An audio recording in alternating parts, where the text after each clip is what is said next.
जब चिन्मो अपनी गर्लफ्रेंड को स्टॉकिंग्स पहनाने में हेल्प कर रहा था, तब उसने उससे प्रॉमिस किया था कि दोनों मिलकर पीकिंग यूनिवर्सिटी में एडमिशन लेंगे। लेकिन जब कॉलेज एंट्रेंस एग्जाम का टाइम आया, उसके पास कोई ऑप्शन नहीं था। उसे जानबूझकर चाइनीज सब्जेक्ट में 0 स्कोर करना पड़ा।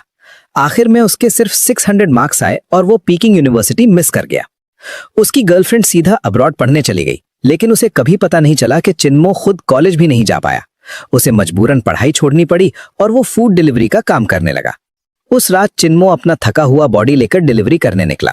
जब वो अपने लास्ट ऑर्डर के रास्ते में था, तब अचानक एक रेंज रोवर ने उससे टक्कर मार दी। उसके तुरंत बाद रेड हाई हील्स पहनी एक लड़की जल्दी से उसके पास आई और झुककर बोली, तुम ठीक हो? मैंने जानबूझकर नहीं किया।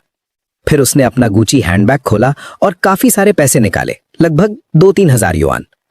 ये पहले ले लो और पास के हॉस्पिटल जाके चेकअप करा लो, देखो कहीं चोट तो नहीं लगी। मुझे अभी बहुत अर्जेंट काम है, उसने कहा। ये बोलकर उसने पैसे चिन्मो के हाथ में थमा दिए और जाने लगी। लेकिन 2 कदम चलने के बाद वो वापस मुड़ गई, दोबारा झुकी और अपने बैग से पेन निकालकर एक स्टिकी नोट पर नंबर लिखा।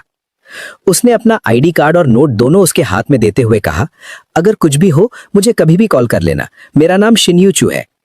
जब तक चिन्मो ने नीचे देखकर आईडी चेक की, तब तक वो जा चुकी थी। पूरी बात शायद 8 मिनट भी नहीं चली। कुछ ही लफ्जों में सब खत्म हो गया और व्हाइट रेंज रोवर वहां से निकल गई। चिन्मो मुश्किल से खड़ा हुआ। अपनी लास्ट डिलीवरी कंप्लीट करके वो अकेले अपनी इलेक्ट्रिक बाइक से घर लौट गया। रात काफी हो चुकी थी। थोड़ी देर सोचने के बाद उसने उस नंबर पर कॉल किया। पहली कॉल का कोई जवाब नहीं आया। 8 मिनट बाद उसने फिर कॉल किया। इस बार कॉल तुरंत कट हो गई। फिर भी उसने हार नहीं मानी और तीसरी बार कॉल किया। इस बार कॉल कनेक्ट हो गया और सामने से इरिटेट हुई लड़की की आवाज आई, कौन है? जो कहना है जल्दी बोलो। चिन्मो ने पोलाइटली कहा, अभी थोड़ी देर पहले आपने मुझे कार से हिट किया था। Sorry, I am so sorry. वो मेरी गलती थी, मैं बहुत सॉरी हूं। तुम अभी किस हॉस्पिटल में हो? चेकअप कराया? डॉक्टर ने क्या बोला? उसकी आवाज सुनकर चिन्मो को थोड़ा बेटर फील हुआ। मैं ठीक हूं, बस मेरी इलेक्ट्रिक बाइक का आउटर पार्ट थोड़ा क्रैक हो गया है। बस तुम ठीक हो वो इंपॉर्टेंट है। बाइक का कितना खर्चा आएगा मैं पे कर दूंगी। चिन्मो ने कहा, आपने जो पैसे दिए हैं वो काफी है रिपेयर के लिए। आपका आईडी मेरे पास है, क्या आप इसे लेने आ सकती हैं? लड़की ने थोड़ी हेजिटेशन के साथ पूछा, क्या मेरा कोई फ्रेंड आकर ले सकता है? मुझे अभी बहुत इंपॉर्टेंट काम है। चिन्मो ने हाँ कर दी और अपना एड्रेस दे दिया। कॉल कट होने के बाद वो एक वुडन स्टूल पर बैठ गया और अपने जख्मों पर ऑइंटमेंट लगाने लगा। लगभग आधे घंटे बाद किसी ने दरवाजा नॉक किया। चिन्मो उठकर लिविंग रूम में आया और दरवाजा खोला। बाहर 4 आदमी खड़े थे। जो आगे खड़ा था वो उसी की एज का लग रहा था, लगभग 20 साल का। पीछे के 3 आदमी काफी स्ट्रांग और बल्की थे। आगे वाले ने उससे देखा और पूछा, तुमने ही कॉल किया था? चिन्मो कुछ बोल पाता उससे पहले ही वो आदमी इम्पेशेंट होकर बोला, शिन्यू का आईडी है तुम्हारे पास या नहीं? चिन्मो कुछ कह ही नहीं पाया था कि उसने सीधा उसके फेस पर पंच मार दिया। फिर उसने उसके पेट पर जोर से किक मारी। चिन्मो समझ ही नहीं पाया कि क्या हो रहा है, तब तक वो जमीन पर गिर चुका था। उस आदमी का पांव सीधा उड़कर चिन्मो पर आया। तुरंत ही चिन्मो के मुंह में खून का टेस्ट आ गया। पास वाले कमरे का रूममेट लू चोंग, जो अक्सर उसके साथ ड्रिंक करता था, अपना डोर खोला, एक नजर डाली और तुरंत बंद कर दिया। वो आदमी आगे बढ़ा और अपने लेदर शूज से चिन्मो के हाथ पर पैर रख दिया। फिर ठंडी आवाज में बोला, आईडी कहाँ है? चिन्मो बोलना चाहता था, लेकिन उसका आधा चेहरा सुन्न हो चुका था और वो कुछ कह नहीं पाया। आदमी ने पीछे खड़े 3 लोगों से कहा, अंदर जाओ, ढूंढ के लाओ। बेडरूम के टेबल पर आईडी कार्ड और नोट रखा था। उनमें से एक गुंडा अंदर गया, जल्दी से ढूंढ कर ले आया और उस आदमी को दे दिया। आदमी ने आईडी देखा, सेटिस्फाई हुआ और अपनी पॉकेट में रख लिया। उसी वक्त जो पांव चिन्मो के हाथ पर था और जोर से दबा दिया। वो ठंडी आवाज में बोला, अंधा है क्या? इतने लोगों में से तुझे उसी को स्कैम करना था? सीधी बात समझ ले, अगर उस औरत को दोबारा डिस्टर्ब किया ना, जान से मार दूंगा। ये बोलकर उसने चिन्मो को फिर से जोर से किक मारा और निकलने लगा, लेकिन दरवाजे तक पहुंचकर अचानक रुक गया, जैसे कुछ याद आया हो। फिर वापस बेडरूम में गया, चिन्मो का फोन उठाया और उसके सामने ही जमीन पर जोर से पटक दिया। उन्होंने इंश्योर किया कि फोन बिल्कुल टूट जाए, तब जाकर वो लोग स्टाइल से निकल गए। उनके जाने के बाद चिन्मो अकेला बेड के किनारे बैठा था, हाथ में सस्ती सी सिगरेट जल रही थी। उसे समझ नहीं आ रहा था कि दुनिया हमेशा इतनी अनफेयर क्यों होती है, और उसे यह भी समझ नहीं आ रहा था कि लोग मास्क पहनकर क्यों जीते हैं, या उस लड़की ने उसके साथ ऐसा क्यों किया। उसने अपना आईडी क्यों छोड़ा और फिर लोग भेजकर उसे पिटवाया क्यों? दिल में उसने कसम खाई, वो इसका जवाब जरूर ढूंढेगा, उसे सच जानना ही होगा। बाहर बारिश और तेज हो रही थी, जैसे रात भर रुकने वाली ही नहीं थी। अगली सुबह जब सूरज निकलेगा, इस शहर में एक और भटकता हुआ चिन्मो होगा। सुबह की पहली रोशनी विंडो से अंदर आई। चिन्मो ने अपना सारा सामान एक सूटकेस में पैक कर लिया था। आज वो उस रेंटेड रूम को छोड़ रहा था। कल रात के इंसिडेंट के बाद लैंडलॉर्ड को लगा कि वो गलत लोगों के चक्कर में पड़ गया है, इसलिए अब उसे रूम नहीं दिया जा रहा था। सूटकेस उसकी पुरानी इलेक्ट्रिक स्कूटर पर रखा था। उसके पास सिर्फ 2600 युआन बचे थे, वो पैसे जो उस लड़की ने कल बारिश में उससे दिए थे। पिछले महीने की सैलरी उसने पूरी की पूरी घर भेज दी थी, अपने फादर के ट्रीटमेंट के लिए। खुद के लिए थोड़े पैसे रखे थे। उन 2600 में से 800 उसने एक नया स्मार्टफोन खरीदने में लगा दिए ताकि वो डिलीवरी का काम कंटिन्यू कर सके। बाकी बचे हुए पैसे रेंट के लिए थे। अगर शाम तक नया रूम नहीं मिला तो आज रात उसे फ्लाईओवर के नीचे सोना पड़ेगा। उसने नया फोन ऑन किया और सिम कार्ड डाला। जैसे ही फोन स्टार्ट हुआ, उसके सेकंड अंकल का कॉल आ गया। मोमो, क्या कर रहा है? उसका सेकंड अंकल अलग ही टाइप का इंसान था। उसे उसके ग्रैंडफादर ने सालों पहले सड़क से उठाया था। वो चिन्मो से 6 साल बड़ा था। सालों से छोटे मोटे शेडी काम करता रहता था और आसपास के गांव में सब उसका नाम जानते थे। एक वर्ड में बोले तो बदनाम। रोड के किनारे बैठकर चिन्मो बोला, मैं ठीक हूं, आपने अचानक कॉल क्यों किया? सेकंड अंकल बोला, मैं कीमिंग आया हूं अपने डैड के लिए दवा लेने। यहाँ एक पुराना चाइनीज डॉक्टर है जो किडनी डिजीज का इलाज बहुत अच्छा करता है। जैसे ही उसका कांटेक्ट मिला, मैं तुरंत आ गया। मैं आज रात तुम्हारे पास रुक जाऊंगा और कल सुबह ट्रेन से वापस चला जाऊंगा। ये सुनते ही चिन्मो टेंशन में आ गया। अगर उसके अंकल को पता चल गया कि उसकी हालत इतनी बुरी है कि उसके पास रहने की जगह भी नहीं है, तो वो क्या सोचेगा? और अगर घर जाकर उसने चिन्मो के पेरेंट्स को बता दिया तो वो और ज्यादा परेशान हो जाएंगे। ऊपर से चिन्मो का चेहरा अभी भी नीला पड़ चुका था। उसके सेकंड अंकल की नेचर ऐसी थी कि वो पूरी सच्चाई निकाल के ही मानता। ये बहुत बड़ा प्रॉब्लम बन सकता था। चिन्मो हिचकिचाते हुए बोला, सेकंड अंकल, आप मुझे मिलने मत आओ, आप बस दवा लेके जल्दी वापस चले जाओ, मैं यहाँ काफी बिजी हूँ। लेकिन उसका सेकंड अंकल जिद पर आ गया। तेरी माँ ने तेरे लिए एक पूरी टोकरी देसी अंडे भेजे हैं, जो भी हो मुझे वो तुझे देने ही है। बस अभी के लिए इतना ही, मैं पहुंच के कॉल करता हूँ। ये कहकर उसने फोन काट दिया। चिन्मो 2 घंटे तक बस फोन को ब्लैंक स्फेयर से देखता रहा। किसी रैंडम जगह तुरंत रूम रेंट पे लेना पॉसिबल नहीं था, लेकिन असली प्रॉब्लम यह थी कि 2 घंटे बाद उसका सेकंड अंकल यहां पहुंचने वाला था। थोड़ी देर सोचने के बाद चिन्मो ने डिसाइड किया कि पहले रेलवे स्टेशन के पास कोई सस्ता सा इन ढूंढता है। वहां वो अपने सेकंड अंकल को रुकवाएगा ताकि वो उसे घर ले जाने की बात ना करे। जब तक अंकल का अरेंजमेंट हो जाता, चिन्मो खुद कहीं भी मैनेज कर लेता। 2 घंटे बाद चिन्मो ने स्टेशन पर अपने सेकंड अंकल को रिसीव किया। जैसे पहले वो फेक नाइकी टी शर्ट पहने हुए था। उसकी बॉडी अभी भी स्ट्रांग थी और अब उसके हाथ पर एक नया टैटू भी था। मिलते ही उसका सेकंड अंकल रुक गया और कंसर्न के साथ बोला, मोमो, क्या हुआ तुझे? किसी से फाइट हुई क्या? चिन्मो झूठ बोलते हुए बोला, बस गिर गया था गलती से। उसका सेकंड अंकल क्लियरली बिलीव नहीं कर रहा था। वो बोला, तू समझता है मुझे भी अपने पेरेंट्स की तरह बेवकूफ बना लेगा? कौन गिरता है और ऐसा लगता है? क्या पिट गया और मान भी नहीं रहा? चिन्मो जानता था कि उसका अंकल दुनिया देख चुका है, उससे बेवकूफ बनाना आसान नहीं होगा। फिर भी वो बात नहीं करना चाहता था, इसलिए उसने टॉपिक चेंज कर दिया। चलो पहले आपको रहने की जगह दिखा देता हूं, शाम को मैं आपके साथ दवा लेने चलूंगा। उसका सेकंड अंकल कुछ नहीं बोला, बस उसके साथ चल दिया। मॉल के पास एक जगह पर रूम बुक करने के बाद चिन्मो बोला, आप आज यहीं रुकना, शाम को हम मेडिसिन ले आएंगे, फिर मैं काम पर चला जाऊंगा। प्लीज मेरे पेरेंट्स को मत बताना कि मुझे किसी ने मारा है, वरना वो और टेंशन लेंगे। लेकिन उसका सेकंड अंकल फिर भी पूछने लगा, सच बता क्या हुआ, किसने मारा तुझे?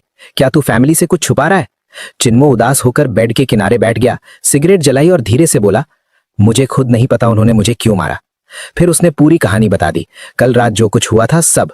आखिर में फिर बोला, प्लीज ये बात मेरे पेरेंट्स को मत बताना, मैं नहीं चाहता वो फिर से टेंशन ले। मेरे पास अभी कुछ पैसे बचे हैं, जब आप वापस जाओ वो पापा को दे देना।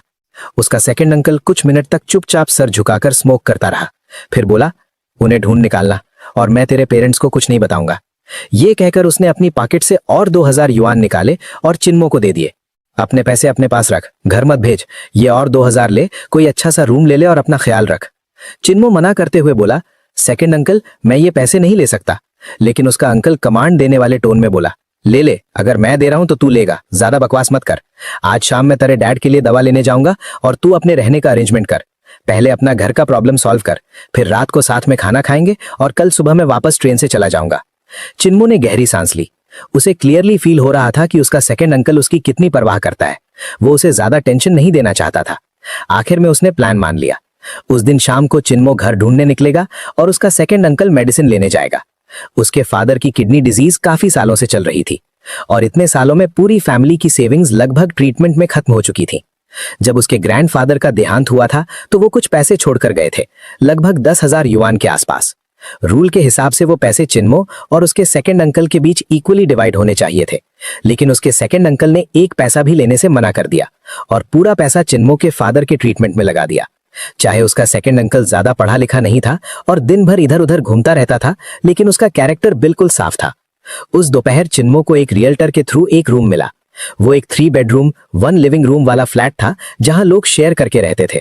सबसे छोटा बेडरूम 700 युआन पर मंथ में अवेलेबल था। लिविंग रूम, बाथरूम और किचन सब शेयर थे।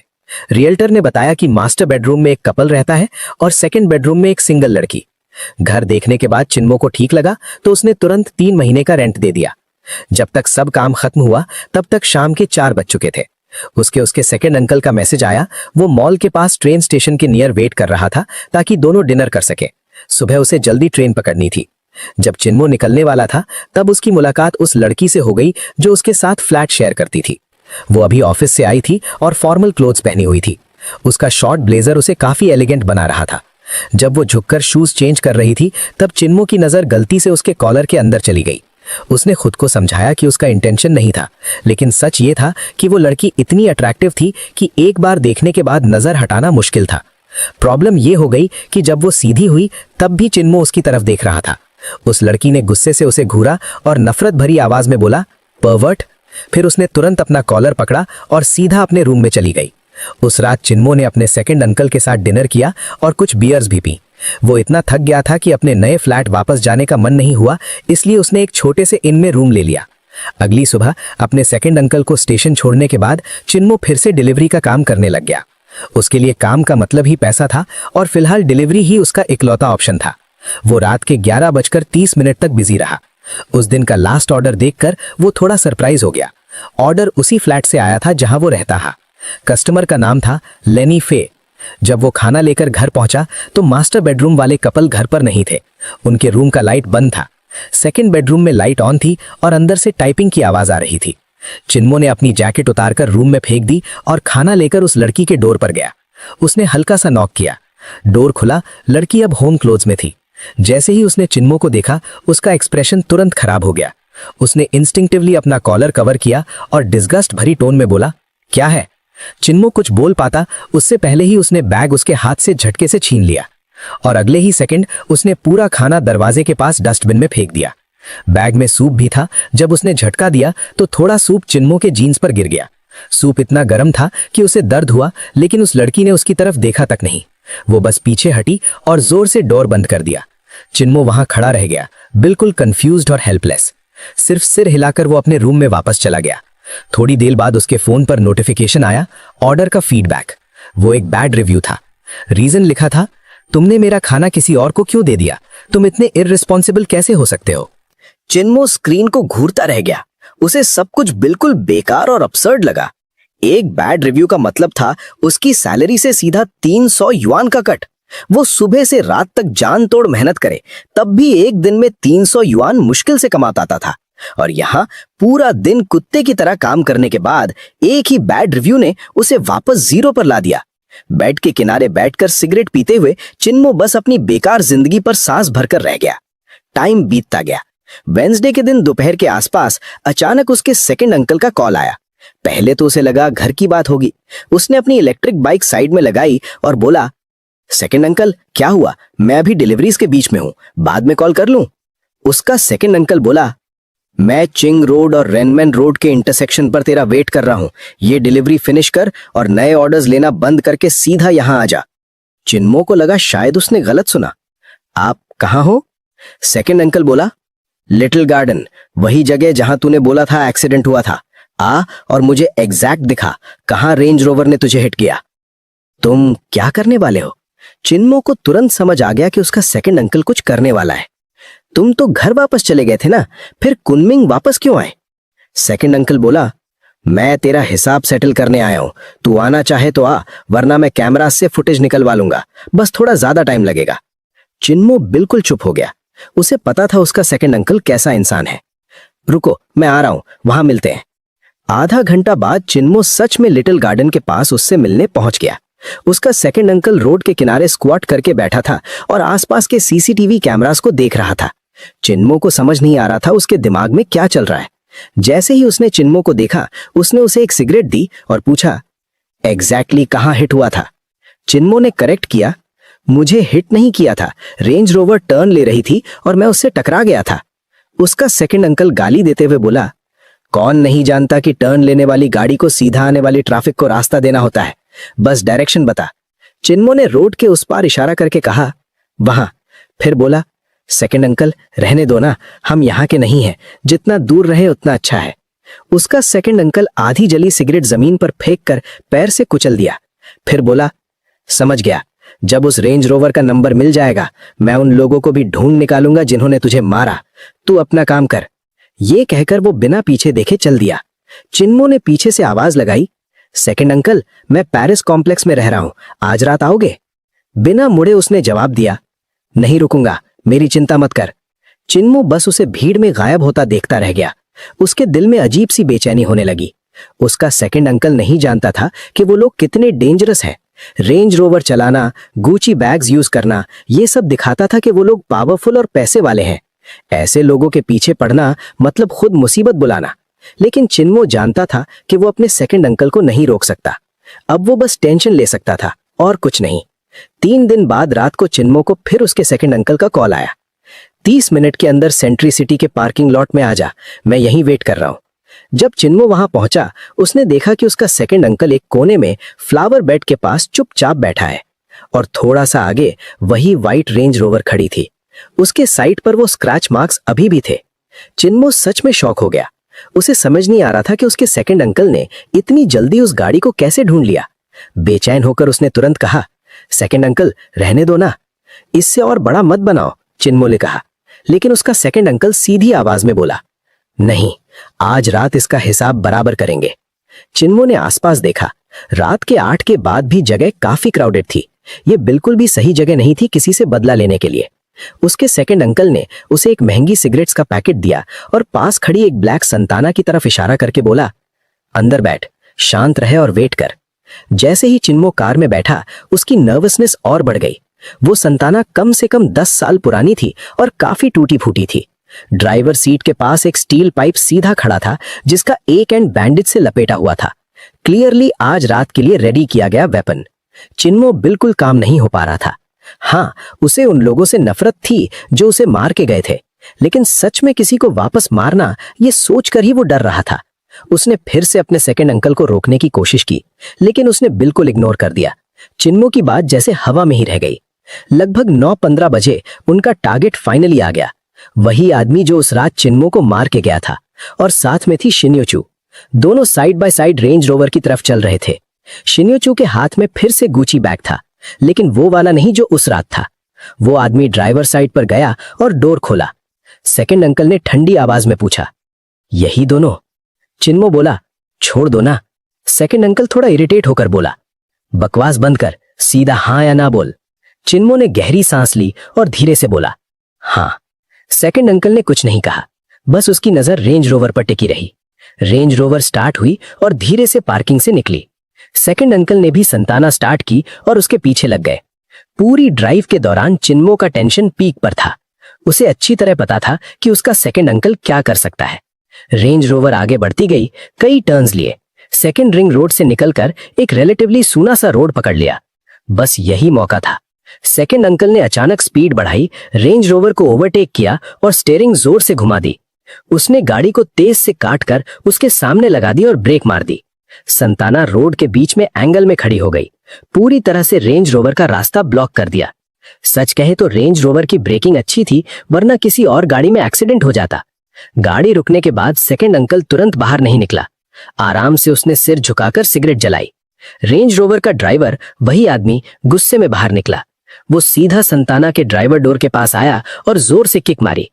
गाड़ी चलानी आती भी है या नहीं? वो गाली देते हुए चिल्लाया। सेकंड अंकल ने सिगरेट होठों में दबाई, राइट हैंड में स्टील पाइप पकड़ा, लेफ्ट हैंड से डोर अनलॉक किया और अचानक डोर जोर से खोला। बाहर खड़ा आदमी सीधा डोर से टकरा गया और पीछे हिल गया। सेकंड अंकल बिना एक शब्द बोले बाहर निकला। उसने सीधा स्टील पाइप उस आदमी के सर पर घुमा दिया। आदमी ने इंस्टिंक्टिवली अपना हाथ उठाकर ब्लॉक किया, लेकिन उसे संभलने का मौका भी नहीं मिला। सेकंड अंकल ने उसके पेट पर जोर से किक मारी। वो 2 कदम पीछे गया और फुटपाथ से टकराकर गिर गया। सेकंड अंकल का प्रेजेंस इतना हैवी था कि आदमी बिल्कुल डर गया। जमीन पर पड़े हुए उसका चेहरा सफेद पड़ गया। अभी तक जो एटीट्यूड था वो बिल्कुल गायब हो चुका था।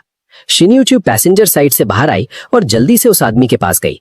वो झुककर पूछने लगी, तुम ठीक हो? कहीं चोट तो नहीं लगी? फिर उसने सिर उठाया, सेकंड अंकल की तरफ देखा और गुस्से में बोली, तुम क्या कर रहे हो? लोगों को क्यों मार रहे हो? उसके सेकंड अंकल ने सिगरेट को अपने लेफ्ट हैंड की उंगलियों के बीच पकड़ा, पीछे मुड़े बिना ही बोला, मोमो इधर आ, बता इसे कैसे हैंडल करना है। चिन्मो कांपते हुए उसके पास आया और धीरे से बोला, सेकंड अंकल रहने दो, इससे ऑलरेडी मार लग चुकी है, चलो यहां से। शिन्यूचू ने पूछा, तुम लोग कौन हो? उसने चिन्मो को पहचाना ही नहीं। सोचा जाए तो ये नॉर्मल था। उस रात बारिश हो रही थी, रात भी काफी हो चुकी थी और चिन्मो डिलीवरी यूनिफॉर्म, हेलमेट और बाइक पर था। उसका याद न रहना नेचुरल था, लेकिन इस वक्त वो दोनों को घबराहट के साथ देखकर बोली, तुम लोग चाहते क्या हो? सेकंड अंकल ने उसकी तरफ ध्यान ही नहीं दिया। उसने सिगरेट का एक और ड्रैग लिया, फिर उसे जमीन पर फेंका, स्टील पाइप पकड़ा और धीरे से झुक गया। पाइप का नीचे वाला हिस्सा उस आदमी यानी शिन्यू के साथी की थाई पर दबा दिया। चिन्मो समझ गया कि वो जानबूझकर जोर लगा रहा है। आदमी का चेहरा दर्द से टेढ़ा हो गया, लेकिन वो चीखा नहीं, काफी टफ था। उसका चेहरा देखकर सेकंड अंकल थोड़ा सेटिस्फाई लग रहा था। वो बोला, तुमने मोमो को मारा और उसका फोन तोड़ा, अब सीधा डील करता हूं, 5000 युआन अभी ट्रांसफर करो। पैसा दिया, बात खत्म। फिर ठंडी हंसी के साथ बोला, अगर नहीं दिया तो आज रात यहां से ठीक ठाक नहीं जा पाओगे। शिन्यूचू क्लियरली डर गई थी। उसने तुरंत अपना बैग खोला और ऑलमोस्ट रिक्वेस्ट करते हुए बोली, प्लीज उसे मत मारो, मैं पैसे देती हूं। उसने बैग से कैश निकाला और बिना गिने सीधा उसके सेकंड अंकल को दे दिया। मुझे नहीं पता कितना है, सब ले लो। सेकंड अंकल ने एक नजर डाली और बोला, ठीक है, फिलहाल के लिए इनफ है, चलो मान लेते हैं, बात खत्म। पैसे होने का मतलब ये नहीं कि तुम किसी को बुली करो, याद रखना। अगर फिर भी प्रॉब्लम है मुझे ढूंढ लेना, मेरा नंबर याद रख, 1356778899। कोई दिक्कत हो तो कॉल करना। ये कहकर उसने स्टील पाइप साइड में रखा और चिन्मो से बोला, मोमो चलो, अगर दोबारा तुझे तंग किया तो मैं इसे छोड़ूंगा नहीं। चिन्मो अभी भी थोड़ा शॉक में था। यही उसके सेकंड अंकल का तरीका था काम करने का। जब वो जाने लगा, उसने छुपकर 2 बार शिन्यूचू की तरफ देखा। वो सच में बहुत खूबसूरत थी, इतनी कि कुछ पल के लिए वो शब्द ही नहीं ढूंढ पाया। और जब चिन्मो उसे देख रहा था, वो भी उसे देख रही थी। जैसे ही दोनों की नजर मिली, चिन्मो को शर्म आ गई और उसने तुरंत नजर हटा ली। फिर वो कार में बैठ गया। सेकंड अंकल ने उसकी टेंशन नोटिस की, थोड़ी इरिटेटेड टोन में बोला, क्या हुआ, अब डर लग रहा है? हिम्मत हार गया? इंसान ही तो है सब, 2 कंधे 1 सर, डर किस बात का? अगर आदमी है तो सामने खड़ा हो और वापस लड़। सच ये था कि चिन्मो थक चुका था। कुनमिंग में इतने सालों से स्ट्रगल करते हुए वो हमेशा एक आउटसाइडर की तरह जीता रहा था। ना उससे झगड़े चाहिए थे, ना लड़ाई। उसे बस अपना काम करना था, पैसे कमाने थे, घर भेजने थे और एक दिन इतना सेव करना था कि वो अपने फादर का किडनी ट्रांसप्लांट करा सके। चिन्मो चुप रहा तो उसका सेकंड अंकल थोड़ा सॉफ्ट हुआ। चल इतना उदास मत हो, बड़ी बात नहीं है। अगर वो फिर से आया तो मैं फिर हैंडल करूंगा, जब तक वो सीख नहीं लेता। नेक्स्ट इंटरसेक्शन पर उतर जाना, ये पैसे रख और संभाल के यूज कर। मैं कुछ दिन कुनमिंग में ही हूं, कुछ भी हो मुझे कॉल करना। ये कहकर उसने बिना पूछे ही सारे पैसे चिन्मो के हाथ में थमा दिए। चिन्मो जानता था उसके फादर के ट्रीटमेंट में इतना पैसा लग रहा था कि चिन्मो ने फॉर्मली मना करने का ड्रामा भी नहीं किया। टोटल मिलाकर थोड़ा सा 6000 युआन से ज्यादा था। उसने सब पैसे रख लिए और पूछा, आप घर नहीं जा रहे, फिर कुनमिंग में क्या कर रहे हैं? सेकंड अंकल ने बस इतना कहा, तू उसकी टेंशन मत ले, बस इतना समझ ले, मैं फूड डिलीवरी नहीं कर रहा। एक बात याद रख, अगर वो आदमी दोबारा तुझे तंग करे तो सीधा वापस मारना, डरना मत। चिन्मो और उसका सेकंड अंकल हमेशा अलग तरीके से जीते आए थे। इंटरसेक्शन पर उतरने के बाद चिन्मो अकेले रात के शहर में घूमता रहा। उसकी पॉकेट में हजारों युआन थे, लेकिन उसे लग रहा था कि ये पैसे बहुत आसानी से मिल गए हैं, इतनी आसानी से कि उसे अनईजी फील हो रहा था। एक पल के लिए उसने सोचा, क्या शिन्यूचू को कांटेक्ट करके पैसे वापस कर दे और समझा दे कि सब एक मिसअंडरस्टैंडिंग था। उसे पता था कि वो ऐसा क्यों सोच रहा है, क्योंकि वो एक सिंपल गरीब आदमी है जो ऐसे पंगे अफोर्ड नहीं कर सकता। और एक और वजह भी थी, उसके दिल के एक कोने में यह भी था कि शायद ये एक चांस हो शिन्यूचू को जानने का, या कम से कम उसके नजरों में गलत इमेज ना बने। लेकिन अगले ही पल उसने खुद पर ही हंस दिया। मैं और वो, इतनी खूबसूरत लड़की, एक तरह से गॉडेस जैसी, वो मुझे क्यों नोटिस करेगी? ये सोचकर उसने खुद पर ही कड़वी सी हंसी हंसी। पेरिस स्प्रिंग कॉम्प्लेक्स के गेट पर चिन्मो ने रोड साइड स्टॉल से 2 ग्रिल्ड चिकन विंग्स खरीदे। वो फुटपाथ पर बैठकर खाने लगा। एक स्ट्रे डॉग धीरे धीरे पास आया उसके फेंके हुए बोन्स के लिए। जैसे ही चिन्मो ने उसकी तरफ देखा, वो डर के पीछे हट गया। चिन्मो ने अपने हाथ के विंग्स के टिप्स तोड़कर उसकी तरफ फेंके। डॉग ने पहले स्मेल किया, फिर जल्दी से खा लिया। थोड़ा थोड़ा करके वो और पास आने लगा। आखिर में उसने डरना बंद कर दिया और उसके पास ही बैठकर बोन्स खाने लगा। उस पल चिन्मो को एक अजीब सी फीलिंग आई। इस अनजान शहर में वो और वो स्ट्रे डॉग एक जैसे ही थे। दोनों भटक रहे थे। दोनों सिर्फ एक वक्त की रोटी के लिए संभल संभल कर जी रहे थे। घर आकर चिन्मो ने देखा बाथरूम बिजी है, तो वो बालकनी में जाकर सिगरेट पीने लगा। जब वापस आया तब उसकी मुलाकात लिनी फे से हो गई, जो बाथरूम से टॉवल में बाहर आ रही थी। जैसे ही उनकी नजर मिली, उसने फिर से उसे गुस्से से घूरा। चिन्मो को समझ नहीं आ रहा था वो हर बार ऐसे क्यों रिएक्ट कर रही है। सिर्फ एक बार गलती से उसने देख लिया था, वो भी जानबूझकर नहीं। क्या इतनी बड़ी बात थी कि वो इतना इशू बना रही है? अगली सुबह चिन्मो ने थोड़ा रिलैक्स किया और लेट उठ गया। फिर उसने डिलीवरी ऐप खोला और ऑर्डर्स लेने लगा। पहला ही ऑर्डर काफी बड़ा था, 40 box meals, destination kitty international hotel. पहले तो उसे लगा शायद कोई MLM या ट्रेनिंग सेशन चल रहा होगा, लेकिन होटल के गेट पर सिक्योरिटी ने उसे रोका और बोला कि डिलीवरी अंदर अलाउड नहीं है, कस्टमर को नीचे आकर लेना पड़ेगा। मजबूरन चिन्मो ने कस्टमर को कॉल किया। एक लड़की ने फोन उठाया। उसने कहा फोन गार्ड को दे दो। चिन्मो को नहीं पता उसने क्या कहा, लेकिन थोड़ी देर बाद गार्ड ने फोन वापस दिया और बोला स्टाफ एलिवेटर से जाओ और 29th फ्लोर के कॉन्फ्रेंस रूम में डायरेक्टली डिलीवर करो। पहली ट्रिप में चिन्मो सिर्फ 20 बॉक्सेस ऊपर ले गया और बाकी अपनी बाइक पर छोड़ दिए। उसने गार्ड से बोला कि थोड़ा ध्यान रख ले। कॉन्फ्रेंस रूम में सिर्फ एक लड़की थी जिसने ऑर्डर प्लेस किया था। उसने कहा बस यहाँ टेबल पर रख दो। चिन्मो ने खाना रख दिया और नीचे बाकी लेने चला गया। लेकिन जब वो दूसरी बार खाना लेकर वापस कॉन्फ्रेंस रूम में आया, बिल्कुल स्टन हो गया। शाइनी यूचू वहां बीच में खड़ी थी। जैसे ही उनकी नजर मिली, चिन्मो को अपनी आंखों पर यकीन नहीं हुआ। वो वहीं थी और सीधा उसकी तरफ देख रही थी। उसी वक्त एक आदमी ने एक मील बॉक्स खोला और उसे रिस्पेक्ट के साथ दिया। प्रेसिडेंट शैन, आपने मीटिंग में बहुत मेहनत की, पहले आप खा लीजिए। शाइनी यूचू ने मील लिया और पोलाइटली थैंक यू बोला। चिन्मो के सर में झटका सा लग गया। कल ही तो उसने और उसके सेकंड अंकल ने उसके बॉयफ्रेंड को मारा था और आज वो उसके एरिया में खाना डिलीवर कर रहा है।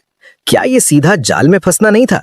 उसने जल्दी से बाकी बॉक्सेस रख दिए और ऑर्डर वाली लड़की से बोला आपका ऑर्डर कंप्लीट हो गया है, प्लीज एंजॉय। ये बोलते ही वो तुरंत मुड़ गया और ऑलमोस्ट भागते हुए लिफ्ट में घुस गया। उसका बस एक ही गोल था, जितनी जल्दी हो सके होटल से निकलना। लिफ्ट सीधा 29th फ्लोर से ग्राउंड फ्लोर तक बिना रुके नीचे आई। चिन्मो नंबर्स देखता हुआ वेट करता रहा। जैसे ही लिफ्ट ग्राउंड फ्लोर पर रुकी और डोर्स खुले, वो जम गया। बाहर कम से कम 4 सिक्योरिटी गार्ड्स खड़े थे। चिन्मो ने खुद को काम दिखाने की कोशिश की, सर झुकाकर निकलने लगा, लेकिन 2 गार्ड्स ने तुरंत उसका रास्ता रोक लिया। एक बोला हमारे साथ चलो। चिन्मो ने कहा किस लिए? आप गलत इंसान पकड़ रहे हो। गार्ड गुस्से में बोला ज्यादा बकवास मत कर। लीडर जैसा लगने वाला गार्ड बोला इसे ले जाओ। चिन्मो जोर से चिल्लाया किस बेसिस पर? तुम सिर्फ सिक्योरिटी गार्ड्स हो, तुम्हें मेरी फ्रीडम रिस्ट्रिक्ट करने का कोई राइट नहीं है। उसके चिल्लाने पर लॉबी के लोग देखने लगे, लेकिन मैनेजर ने तुरंत सिचुएशन हैंडल की। स्माइल के साथ बोला हमें खेद है डिस्टर्बेंस के लिए, एक गेस्ट का वैल्यूएबल आइटम मिसिंग है और शक है कि डिलीवरी बॉय ने चोरी की है। हमने सस्पेक्ट को डिटेन कर लिया है और पुलिस को देने वाले हैं। डिलीवरी वालों में आजकल ऐसे लोग भी होते हैं। लोग तुरंत बातें करने लगे। डिलीवरी वालों का स्टैंडर्ड गिर गया है, खाना खाते हैं, थूक देते हैं, अब चोरी भी। अब कौन ऑर्डर करेगा? चिन्मो जोर जोर से चिल्ला रहा था कि वो फंसाया जा रहा है, लेकिन किसी ने उसकी बात नहीं सुनी। लोग बस उसे घूरते रहे और कुछ लोग वीडियो बनाने लगे, लेकिन गार्ड्स ने उसे पुलिस स्टेशन नहीं लेके गए। उसे एक रूम में ले जाकर जबरदस्ती बिठा दिया। उसका फोन ले लिया और उसे चेयर पर दबाकर बिठा दिया। जब चिन्मो को कंट्रोल कर लिया गया, मोटा गार्ड बोला तुम दोनों जाओ और काम निपटाओ, मैं और श्याओ झांग यहाँ इस पर नजर रखेंगे। बाकी 2 गार्ड्स खुश नहीं थे। उन्होंने कहा तुम क्यों नहीं जाते, हम यहाँ रुक जाते हैं। मोटा गार्ड तुरंत गाली देते हुए बोला मैंने बोला ना जाओ तो जाओ, ज्यादा बकवास मत करो। मजबूरी में वो दोनों निकल गए। मोटे गार्ड ने अपनी कैप उतारकर साइड में फेंकी और बेड पर लेट गया। दूसरे गार्ड से बोला एक सिगरेट दे। यार ऐसे लेटने में ही मजा है। चिन्मो गुस्से में बोला मुझे छोड़ो, ये इलीगल डिटेंशन है, तुम लोग कानून तोड़ रहे हो। मोटा गार्ड ठंडी आवाज में बोला चुप रह, मुझे फर्क नहीं पड़ता इलीगल क्या होता है, मैं वही करता हूं जो बॉस बोलता है। अगर ज्यादा चिल्लाया और मेरी नींद खराब की। उसने अपने पाँव की तरफ इशारा किया। ये जो मोजे हैं ना, 1 हफ्ते से नहीं धोए, सीधा तेरे मुंह में ठूस दूंगा। ये धमकी सुनकर, वो धमकी काफी थी। चिन्मो इतना डर गया कि उसने एक भी शब्द बोलने की हिम्मत नहीं की। उसे सच में लग रहा था कि वो गार्ड वैसे ही करेगा जैसे कह रहा है। 2 गार्ड बेड पर लेटकर सिगरेट पीते रहे। चिन्मो चुपचाप बैठा रहा। उसका दिल जोर जोर से धड़क रहा था। उसे बिल्कुल नहीं पता आगे क्या होने वाला है या कौन आने वाला है। कुछ देर बाद दोनों गार्ड्स वहीं सोते हुए सो गए। चिन्मो ने भागने की कोशिश की, लेकिन उसके हाथ और पैर चेयर से बंधे हुए थे। जितनी भी कोशिश की सब बेकार गई। शायद 3-4 घंटे बीत गए। फिर अचानक दरवाजा खुला। आवाज सुनते ही दोनों गार्ड्स उठकर सीधे खड़े हो गए। रूम में शाइनी यूचू एंटर हुई। उसके पीछे 5 लोग और थे। उनमें से एक वो लड़की थी जिसने ऑर्डर प्लेस किया था, एक लॉबी मैनेजर और 2 सिक्योरिटी गार्ड्स। जैसे ही गार्ड्स ने शाइनी यूचू को देखा, तुरंत रिस्पेक्ट से बोले, प्रेसिडेंट शैन। शाइनी यूचू ने भाव चढ़ाकर पूछा, इसे बांध क्यों रखा है? लॉबी मैनेजर ने तुरंत मोटे गार्ड को घूरा और डांटा, किसने बोला था इसे बांधने को? अभी के अभी खोलो। जब चिन्मो को खोला गया, शाइनी यूचू ने सबको ऑर्डर दिया, सब लोग बाहर जाओ, मेरी परमिशन के बिना कोई अंदर नहीं आएगा। लॉबी मैनेजर चमचागिरी करने लगा, प्रेसिडेंट शैन मैं, लेकिन उसकी टोन इतनी स्ट्रिक्ट थी कि किसी ने और कुछ बोलने की हिम्मत नहीं की। सब लोग एक एक करके ऑकवर्डली रूम से बाहर निकल गए। शाइनी यूचू ने चिन्मो की तरफ देखा और पूछा, तुम्हारा यू के साथ क्या प्रॉब्लम है? कल तुमने इतनी बुरी तरह क्यों मारा? तब चिन्मो को पता चला उस आदमी का नाम यू है। चिन्मो ने सीधा जवाब दिया, ड्रामा करने की जरूरत है? तुम्हें नहीं पता क्यों मारा गया? शाइनी यूचू ने थोड़ी सुपीरियरिटी वाली टोन में कहा, तुम लोगों को लगता है रोज लड़ना ही सल्यूशन है, बैठ के बात नहीं कर सकते? आज तुम उसे मारते हो, कल वो तुम्हें मारेगा, इससे क्या सॉल्व होता है? मुझे पता है यू का टेम्पर थोड़ा एरोगेंट है, लेकिन इतनी छोटी बात पर तुम लोग ऐसे लड़ते हो, समझ नहीं आता। तब चिन्मो को समझ आया, शाइनी यूचू उसे एक स्ट्रीट ठग समझ रही है। उसने सीधा पूछा, तुम मेरी बात सुनोगी? लेकिन शाइनी यूचू ने सीधा मना कर दिया, मैंने तुम्हें यहाँ सिर्फ एक बात कहने के लिए रोका है, रात में मेरे रास्ते में आना बंद करो। अगर पैसे चाहिए सीधा मांग लो, उसे तंग मत करो। ये सुनकर चिन्मो का गुस्सा फट गया, तुमने मुझे 3-4 घंटे यहाँ बांध के रखा, मेरा पूरा काम खराब कर दिया सिर्फ ये बकवास बोलने के लिए। शाइनी यूचू ने जवाब दिया, तो और क्या बोलूं? चिन्मो का गुस्सा और बढ़ गया। अच्छा, तुमने अपनी बात कह दी, अब मेरी सुनो। जो पहला बॉक्स मील मैं आज डिलीवर करके गया था, वो तुमने खाया ना? मैं तुम्हें बता देता हूँ, मैं उसमें से पहले ही कई बाइट्स ले चुका हूँ। जो तुमने खाया वो मेरा लेफ्ट ओवर था, मैं उसमें थूक भी चुका था। शाइनी यूचू की आंखें शॉक से खुल गई। अगला ही सेकंड उसने अपना मुंह बंद किया और सीधा वॉशरूम की तरफ भागी। चिन्मो को अंदर से एक अजीब सा सेटिस्फेक्शन मिला। उसने अपना फोन उठाया और फुल एटीट्यूड के साथ रूम से बाहर निकल गया। बाहर लॉबी मैनेजर और गार्ड्स खड़े थे, सब उसे अजीब नजर से देख रहे थे, लेकिन चिन्मो को कोई फर्क नहीं पड़ा। वो ऐसे वॉक कर रहा था जैसे पूरा होटल उसका हो। जितना वो इस बारे में सोचता, उतना ही उसे अच्छा लग रहा था, और वो सीधा होटल से बाहर निकल गया। उस वक्त डिनर रश स्टार्ट हो रहा था। वो प्लान कर रहा था कि वापस डिलीवरी ऑर्डर्स लेने लगे, लेकिन पता चला कि उसका अकाउंट पहले ही सस्पेंड हो चुका था। उसने कस्टमर सर्विस से कांटेक्ट किया पूछने के लिए कि क्या चल रहा है, और उन्होंने बताया कि शायद वो किसी थेफ्ट केस से जुड़ा हुआ है, इसीलिए उसका कुरियर स्टेटस टेम्परेरीली रिवोक कर दिया गया है। सीधी भाषा में बोले तो उसे नौकरी से निकाल दिया गया था। चुनमो को समझ ही नहीं आ रहा था कि उसने आखिर किसको ऑफेंड कर दिया। क्या फूड डिलीवर करना ऑलरेडी इनफ मुश्किल नहीं था? आखिर में वो बिना वजह इन लोगों के साथ एक बड़ा झगड़े में फंस गया। गुस्से में उसने मुड़कर किटी इंटरनेशनल होटल की तरफ देखा, एक तीखी नजर डाली और जमीन पर जोर से थूक दिया। अगला ही सेकंड होटल के सिक्योरिटी गार्ड्स भागते हुए बाहर आए और चिल्लाए, पकड़ो उसे, भागने मत दो। उसने सिर्फ एक बार थूका था और वो लोग उसे पकड़ने के लिए पीछे पड़ गए। चुनमो तुरंत मुड़कर भागा, लेकिन ज्यादा दूर नहीं जा पाया। गेट के पास खड़े एक गार्ड ने उसे जोर से लात मारी और वो जमीन पर गिर गया। उसके बाद बाकी सब गार्ड्स उस पर टूट पड़े और उसे दबा दिया। इस बार वो चुनमो को होटल के अंदर नहीं ले गए, सीधा उसे एक ब्यूइक वैन में ढकेल दिया गया। शिन यूचू सेकंड रो के लेफ्ट सीट पर बैठ गया। चुनमो, जिसके हाथ और पैर बंधे हुए थे, उसे राइट सीट पर फेंका गया। ये देखकर कि वो स्ट्रगल ना करे, उन्होंने उसके बॉडी के अराउंड 2 और रस्सी के चक्कर लगा दिए। 2 गार्ड्स थर्ड रो में बैठे और एक फ्रंट सीट पर। चुनमो तुरंत टेंस हो गया।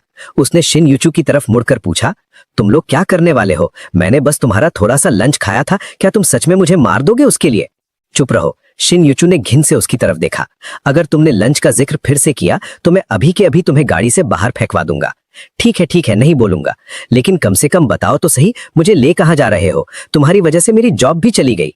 शिन यूचू ने ठंडे अंदाज में जवाब दिया, तुम्हारी जॉब से मुझे कोई लेना देना नहीं, लेकिन अगर युहाओ को कुछ हुआ तो मैं इंश्योर करूंगा कि तुम कोर्ट तक पहुंचो। रुको, चुनमो ने जल्दी से पूछा, युहाओ तुम्हारा क्या लगता है, और उसके साथ जो भी होगा उसका मुझसे क्या रिलेशन है? युहाओ मेरा छोटा भाई है, मैं नहीं चाहता कि उसे कुछ हो। ये सुनते ही चुनमो के अंदर एक अजीब सी फीलिंग आई। तुम्हारा भाई हर्ट हो या ना हो, उसका मुझसे क्या लेना देना। युहाओ तुम्हारे फ्रेंड ने किडनैप किया है, मैं तुम्हें वहां ले जा रहा हूँ एक्सचेंज के लिए। चुनमो शौक में उसकी तरफ देखने लगा। मतलब तुम्हारा भाई किडनैप हो गया है और तुम मुझे उसके बदले में यूज कर रहे हो, और मेरा फ्रेंड इतना डेंजरस है, मुझे तो पता ही नहीं। शिन यूचू ने शांत रहकर कहा, कल रात वाला आदमी। चुनमो का दिल जोर से धड़कने लगा। कल रात वाला? Second uncle? उसका दिमाग घूम गया। कल रात तो सब सेटल हो गया था, फिर उसके सेकंड अंकल ने दोबारा ये सब क्यों किया? क्या शिन यू जैसे रिच आदमी को इतना आसान समझा गया? चुनमो अब कुछ समझ नहीं पा रहा था और डर के मारे ज्यादा पूछने की हिम्मत भी नहीं हुई। गाड़ी ज्यादातर चुपचाप चली, डाउनटाउन से निकलकर ईस्टर्न थर्ड रिंग के आउटस्कर्ट्स तक। आखिर में वो एक पुराने टूटे फूटे वेयरहाउस पर पहुंचे। वहां एक और ब्यूइक वैन खड़ी थी। चुनमो का सेकंड अंकल संताना भी वहीं था। दो गाड़ियों के बीच एक टेबल बनाया गया था। असल में दो पुराने टायरों के ऊपर एक लकड़ी का बोर्ड रख दिया गया था। उस पर कुछ कैन्स और खाना पड़ा था और आसपास कई खाली बियर बॉटल्स बिखरी हुई थी। चुनमो का सेकंड अंकल एक साइड अकेले बैठा था, दूसरी तरफ शिन यू हाओ और कुछ लोग बैठे थे। सबके चेहरे पर मार के निशान थे, सूजे हुए, थके हुए। शिन यू हाओ भी इससे बचा नहीं था। जैसे ही शिन यूचू ने ये देखा, सीन देखते ही वो और बर्दाश्त नहीं कर पाई। वो गाड़ी से कूदकर सीधा टेबल की तरफ भागी। तुम्हारी इतनी बुरी हालत किसने की? किसने मारा तुम्हें? बोलते बोलते उसकी नजर चुनमो के सेकंड अंकल पर जा टिक गई, लेकिन उसके सेकंड अंकल ने शिन यूचू की तरफ देखा तक नहीं। मोटा सिक्योरिटी गार्ड ने चुनमो को वैन से लात मार के नीचे गिरा दिया, फिर दो और गार्ड्स ने उसे जमीन से उठा लिया। मोटा गार्ड चीखा, अभी के अभी हमारे यंग मास्टर को छोड़ दो, वरना हम इस हॉस्टेज को मार देंगे। ये देखकर चुनमो का सेकंड अंकल थोड़ा शॉक्ड लग रहा था। उसकी भौएं सिकुड़ गईं, लेकिन उसने कुछ नहीं कहा। उसने अपना ग्लास रखा और खड़ा हो गया। ये सब क्या मतलब है? शिन यूचू ने सीधा उसकी तरफ देखकर कहा, क्या तुमने मेरे भाई को इस हाल में मारा है? कल रात हमने डिसाइड नहीं किया था कि बात यहीं खत्म होगी? फिर तुम लोग अब क्या करना चाहते हो? बस करो। शिन युहाओ धीरे से खड़ा हो गया, सिर झुकाए हुए। ये उनकी गलती नहीं है, मेरी है। हम 5 मिलकर भी इसे नहीं हरा पाए। मुझे जो मिला डिजर्व करता हूँ। अगर चुनमो ने अपने कानों से नहीं सुना होता तो वो कभी यकीन नहीं करता। शिन युहाओ के साथ 4 आदमी साइज में बड़े थे, फिर भी सब चुनमो के सेकंड अंकल से बुरी तरह पिटे थे। इतना कि उन्होंने पूरी तरह से मान लिया था। शिन यूचू ने आंखों में दर्द के साथ हाथ उठाया और जेंटली शिन युहाओ के सूजे हुए चेहरे को छुआ। दर्द हो रहा है? शिन युहाओ पहले हाँ में सिर हिलाता है, फिर ना में। मैं ठीक हूँ। मार खाना मेरे लिए नया नहीं है, लेकिन किसी ने मुझे ऐसे कभी कंप्लीटली हराया नहीं है। रुको रुको रुको, चुनमो के सेकंड अंकल ने उसे बीच में ही रोक दिया। तुम्हारी बहन भी कमाल की है, उसने मेरे नेफ्यू को उठवा लिया। आज का हिसाब बराबर समझते हैं। तुम मेरा नेफ्यू छोड़ दो, मैं तुम्हें जाने देता हूँ, और आज की फाइट फीस भी माफ, लेकिन दोबारा ऐसा नहीं होना चाहिए। शिन यूचू के सामने अपनी ताकत दिखाने के लिए मोटा गार्ड ने स्लीव्स चढ़ाई और प्रेसिडेंट शान बोला, प्रेसिडेंट शान, ये लोग बहुत ज्यादा ओवर हो रहे हैं, मुझे अलाउ कीजिए, मैं इसे सबक सिखाता हूँ। शिन यूचू ने उसे गुस्से भरी नजर से देखा, फिर शिन युहाओ की तरफ मुड़कर बोली, तुम लोगों के बीच आखिर प्रॉब्लम क्या है? क्या आज इसे खत्म नहीं कर सकते? तुम कब सुधरोगे? तुम अब बच्चे नहीं हो। डैड के मरने से पहले उन्होंने मुझे बोला था तुम्हारा ख्याल रखने के लिए। क्या तुम मुझे एक टेंशन कम नहीं दे सकते? मुझे तुम्हें भी संभालना है और कंपनी भी चलानी है। क्या तुम्हें लगता है ये आसान है? ये बोलते बोलते उसकी आंखों से आंसू निकल आए। जैसे ही शिन युहाओ ने उसे रोते देखा, वो घबरा गया। दीदी, मेरी गलती है, प्लीज मत रो, उसने रिक्वेस्ट की। कल रात पिटने के बाद मैं छोड़ नहीं पाया, इसीलिए आज कुछ लोगों को बुलाया था उसे सबक सिखाने के लिए, पर सोचा नहीं था कि हम हार जाएंगे। हम 5 मिलकर भी उसे नहीं हरा पाए। मैं प्रॉमिस करता हूँ अब दोबारा प्रॉब्लम नहीं क्रिएट करूंगा, प्लीज रो मत। अरे, चुनमो साइड से चिल्लाया, तुम लोग इमोशनल बातें कर रहे हो, लेकिन कोई मुझे खोल भी देगा? मैं अभी भी बंधा हुआ हूँ। अगर प्रिजनर एक्सचेंज हो रहा है तो मेरे सेकंड अंकल ने तुम्हारे भाई को बांधा भी नहीं। कम से कम मुझे पहले छोड़ दो। शिन यूचू ने मोटा गार्ड को सिग्नल दिया। वो तुरंत आया और चुनमो को खोल दिया। शिन यूचू अभी भी अपने भाई की ज्यादा फिक्र कर रही थी। उसने पूछा, तुमने कल रात उसे रोका क्यों नहीं? चुनमो तुरंत चिल्लाया, ड्रामा मत करो। तुमने मुझे गाड़ी से टकराया, फिर उसे मेरे घर भेजा मुझे पीटने और मेरा फोन तोड़ने के लिए। अब मत बोलना तुम्हें कुछ पता नहीं था। ये सुनते ही शिन यूचू बिल्कुल शॉक हो गई। वो 3 सेकंड तक चुनमो को देखती रही, फिर धीरे से अपना सिर घुमाकर शिन युहाओ की तरफ देखा। सिर झुकाए हुए धीरे से शिन युहाओ बोला, दीदी, मैं एक्सप्लेन करता हूँ। उसने आंखों में आंखें डालने की हिम्मत नहीं की। उस रात तुमने कहा था कि तुमने किसी को गाड़ी से हिट किया और मुझे बोला था तुम्हारा आईडी वापस लाने के लिए, तो मुझे लगा कोई तुम्हें स्कैम कर रहा है, और वो तुम्हारा आईडी पकड़ के तुम्हें ब्लैकमेल कर रहा था, इसलिए मैं कुछ लोगों को लेके उसके घर गया और आईडी वापस ले आया। मुझे ये भी डर था कि उसके पास तुम्हारा फोन नंबर होगा और वो तुम्हें बार बार परेशान करेगा, इसलिए जब हम वहां से निकले मैंने उसका फोन भी तोड़ दिया। आखिर तक शनिवा की आवाज धीरे धीरे कम होती गई और फिर उसी वजह से कल रात जो हुआ वो हुआ। शाइन यूचू बिल्कुल शॉक हो गई थी। उसने चिन्मो को देखा, फिर शाइन युवा को देखा। शाइन युहाओ ने तो अपना सर कॉलर के अंदर छुपा लिया था, बिल्कुल डरा हुआ लग रहा था। चिन्मो ने शाइन यूचू को देखा और बोला, अब क्लियर है? तुम्हें पहले मेरी बात सुनने का टाइम नहीं मिला, अब अपने भाई से सुन लो। अब समझ आया? तुम लोग ही थे जिन्होंने मुझे गाड़ी से मारा, तुम लोग ही थे जिन्होंने लोग भेजकर मुझे पिटवाया। आज तुम्हारे लॉबी मैनेजर ने मुझे चोर भी बना दिया, डिलीवरी प्लेटफॉर्म ने मेरा राइडर अकाउंट सस्पेंड कर दिया और अब मेरी जॉब भी चली गई। ये सब तुम लोगों की वजह से हुआ। मैंने कब तुम्हें प्रोवोक किया था? क्यों मेरी जिंदगी बर्बाद करनी थी तुम्हें? शाइन युवा का चेहरा तुरंत लाल हो गया और उसकी आवाज नरम पड़ गई। उसने धीरे से कहा, आई एम सॉरी, मैं तुम्हें कॉम्पेंसेट कर दूंगी। चिन्मो ने ठंडे अंदाज में जवाब दिया, थैंक्स बट नो थैंक्स। अपने गंदे पैसे से मत सोचो कि तुम जो चाहो कर सकते हो। ये कहकर चिन्मो अपने सेकंड अंकल के पास गया।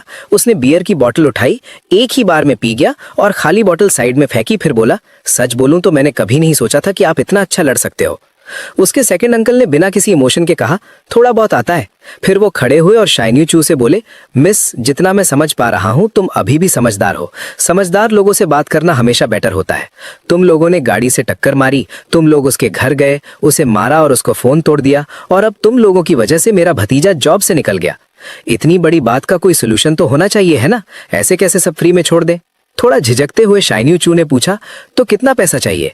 सेकंड अंकल ने सोचा और बोला, पैसे रहने दो, अगर कैश दिया तो ये सब घर भेज देगा अपने बाप के इलाज के लिए। इससे बेटर आइडिया, इसको एक जॉब दे दो। शाइन यूचू ने तुरंत कहा, नो, और लगभग उसी वक्त चिन्मो बोल पड़ा, मुझे नहीं चाहिए। शाइन यूचू ने उसे देखा और धीरे से कहा, हमारी कंपनी बैड कैरेक्टर वाले लोगों को हायर नहीं करती। सेकंड अंकल का चेहरा तुरंत बदल गया। क्या मतलब है तुम्हारा? मेरा भतीजा बैड कैरेक्टर का कैसे हो गया? शाइन यूचू और भी लाल हो गई और शर्माते हुए बोली, इसने मेरा लंच खा लिया और फिर मुझे अपना बचा हुआ खाना खिलाया। ये सुन के चिन्मो खुद को रोक नहीं पाया और जोर से हंस पड़ा। फिर बोला, चलो चलते हैं, मेरी जॉब की टेंशन मत लो, अगर डिलीवरी नहीं कर सकता तो कुछ और कर लूंगा। फिर उसने शाइन यूचू और शाइन युवा की तरफ देखा और बोला, अब सब खत्म, अब तुम लोग मेरे पीछे नहीं आओगे और मुझे फिर से बंद नहीं करोगे, राइट? ये सुन के शाइन यूचू का चेहरा और लाल हो गया। शाइन युवा ने तुरंत जोर से कहा, टेंशन मत लो, मैं हार मानता हूँ। मैं सच में ब्रदर जेड की रिस्पेक्ट करता हूँ, अगर कभी कुछ चाहिए हो बस बोल देना। सेकंड अंकल ने उसकी बात का कोई जवाब नहीं दिया, सिर्फ चिन्मो से बोला, चलो मैं तुम्हें वापस छोड़ देता हूँ। चिन्मो उस पुरानी सी सैंटाना गाड़ी में बैठ गया। उसका सेकंड अंकल ही ड्राइव कर रहा था। चिन्मो से रहा नहीं गया। उसने पूछा, क्या आपने सच में सबको अकेले ही हरा दिया? सेकंड अंकल ने सीधा जवाब दिया, इसमें मुश्किल क्या है? चिन्मो कुछ बोल ही नहीं पाया। उसका सेकंड अंकल वाकई कमाल का था। कुछ देर बाद वो उसे शहर वापस ले आए और कैजुअली पूछा कि अब आगे क्या करेगा, क्या फिर से डिलीवरी करेगा? चिन्मो ने कहा, मेरा राइडर अकाउंट ऑलरेडी बैन हो चुका है तो डिलीवरी तो गई, कोई और जॉब ढूंढ लूंगा, जिंदगी चलानी है बस। इस साल मैं ऑलरेडी 23 का हो गया हूँ, मतलब अब मैं अडल्ट हूँ। जाने से पहले मेरे सेकंड अंकल ने हमेशा की तरह वही बात रिपीट की, अगर कुछ भी हो तो उन्हें कॉल कर लेना। गाड़ी से उतरते ही चिन्मो को एक अजीब सी खालीपन वाली फीलिंग आई, ऐसी जो उसने पहले कभी महसूस नहीं की थी। पहले उसकी जिंदगी सुबह से रात तक डिलीवरी से भरी रहती थी और जब भी घर लौटता था बस जल्दी से नहा के सीधा बेड पर गिर जाता था। वो हमेशा सोचता था कि काश एक दिन लाइफ इतनी बिजी ना हो, लेकिन अब जब वो दिन आ गया तो उसे समझ ही नहीं आ रहा था कि अब करे क्या। उसके लिए उसका छोटा सा रेंटेड रूम सिर्फ सोने की जगह था, घर जैसा फील बिल्कुल नहीं आता था। उस वक्त तो उसे वहां वापस जाना भी पसंद नहीं आ रहा था।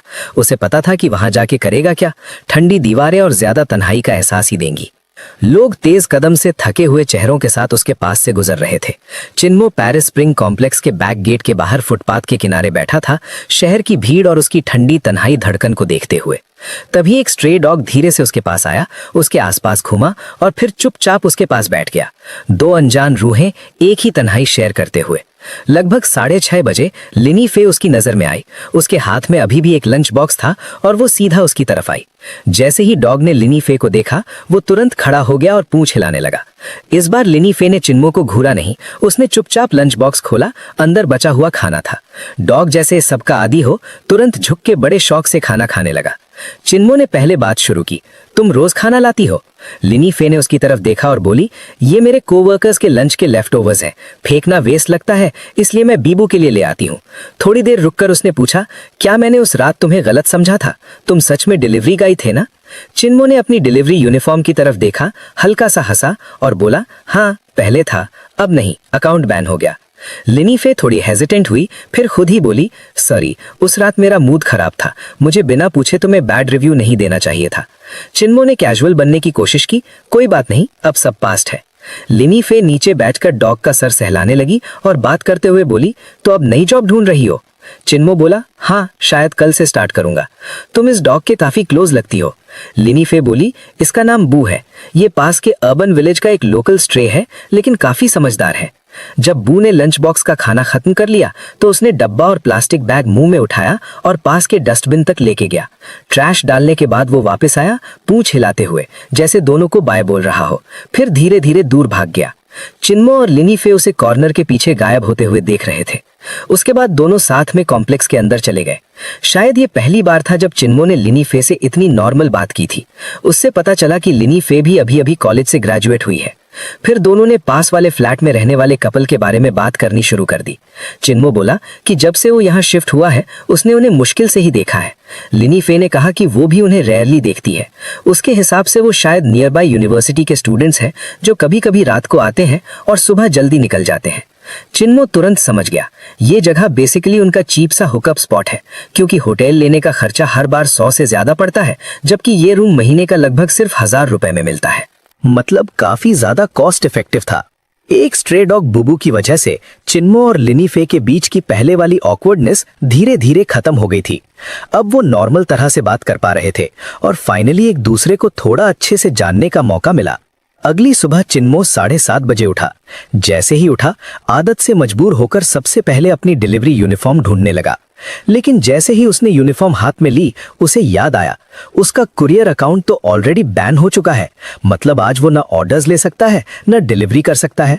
फिर अचानक उसे याद आया कि उसका स्कूटर अभी भी किटी इंटरनेशनल होटल में पड़ा है, जहां कल उसे पकड़कर ले जाया गया था। उसकी इलेक्ट्रिक बाइक वहीं रह गई थी। चिन्मो ने जल्दी से कपड़े पहने, कॉम्प्लेक्स के गेट से एक बाइक टैक्सी ली और सीधा किटी इंटरनेशनल होटल पहुंच गया। होटल के गार्ड बूथ के अंदर उसने कल वाला वही मोटा सिक्योरिटी गार्ड देखा, अभी भी ड्यूटी पर था। जैसे ही गार्ड ने चिन्मो को देखा, हाथ में रबर बटन पकड़ के तंज मारते हुए बोला, फिर आ गया, पिटना है क्या दोबारा? चिन्मो तुरंत गुस्सा हो गया, बकवास बंद कर, मेरा स्कूटर कहाँ है? मोटा गार्ड बटन हिलाते हुए धमकी देने लगा। कौन सा स्कूटर? यहाँ कोई स्कूटर नहीं है, निकल यहाँ से। चिन्मो का गुस्सा और भड़क गया। मेरी इलेक्ट्रिक बाइक कल यहीं पार्क की थी, कहाँ गई? किसने उठाई? कैमरास चेक करो।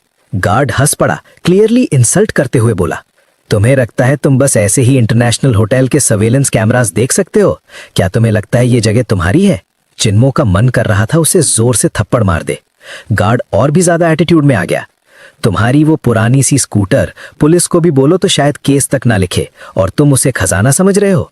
वो अपनी बात खत्म भी नहीं कर पाया था कि अचानक सीधा खड़ा हो गया और प्रॉपर सलूट मार दिया, जैसे कोई इंपॉर्टेंट आदमी आ गया हो। चिन्मो ने मुड़कर देखा, शिनयाचू की व्हाइट रेंज रोवर आकर उसके पास रुक गई। कार के अंदर से शिनयाचू ने उसे देखा और पूछा, फिर क्या कर रहे हो यहाँ? चिन्मो ने तुरंत जवाब दिया, मुझे शौक नहीं है यहाँ आने का, मैं अपने स्कूटर के लिए आया हूँ, कल यहीं पार्क की थी, अब गई हुई है।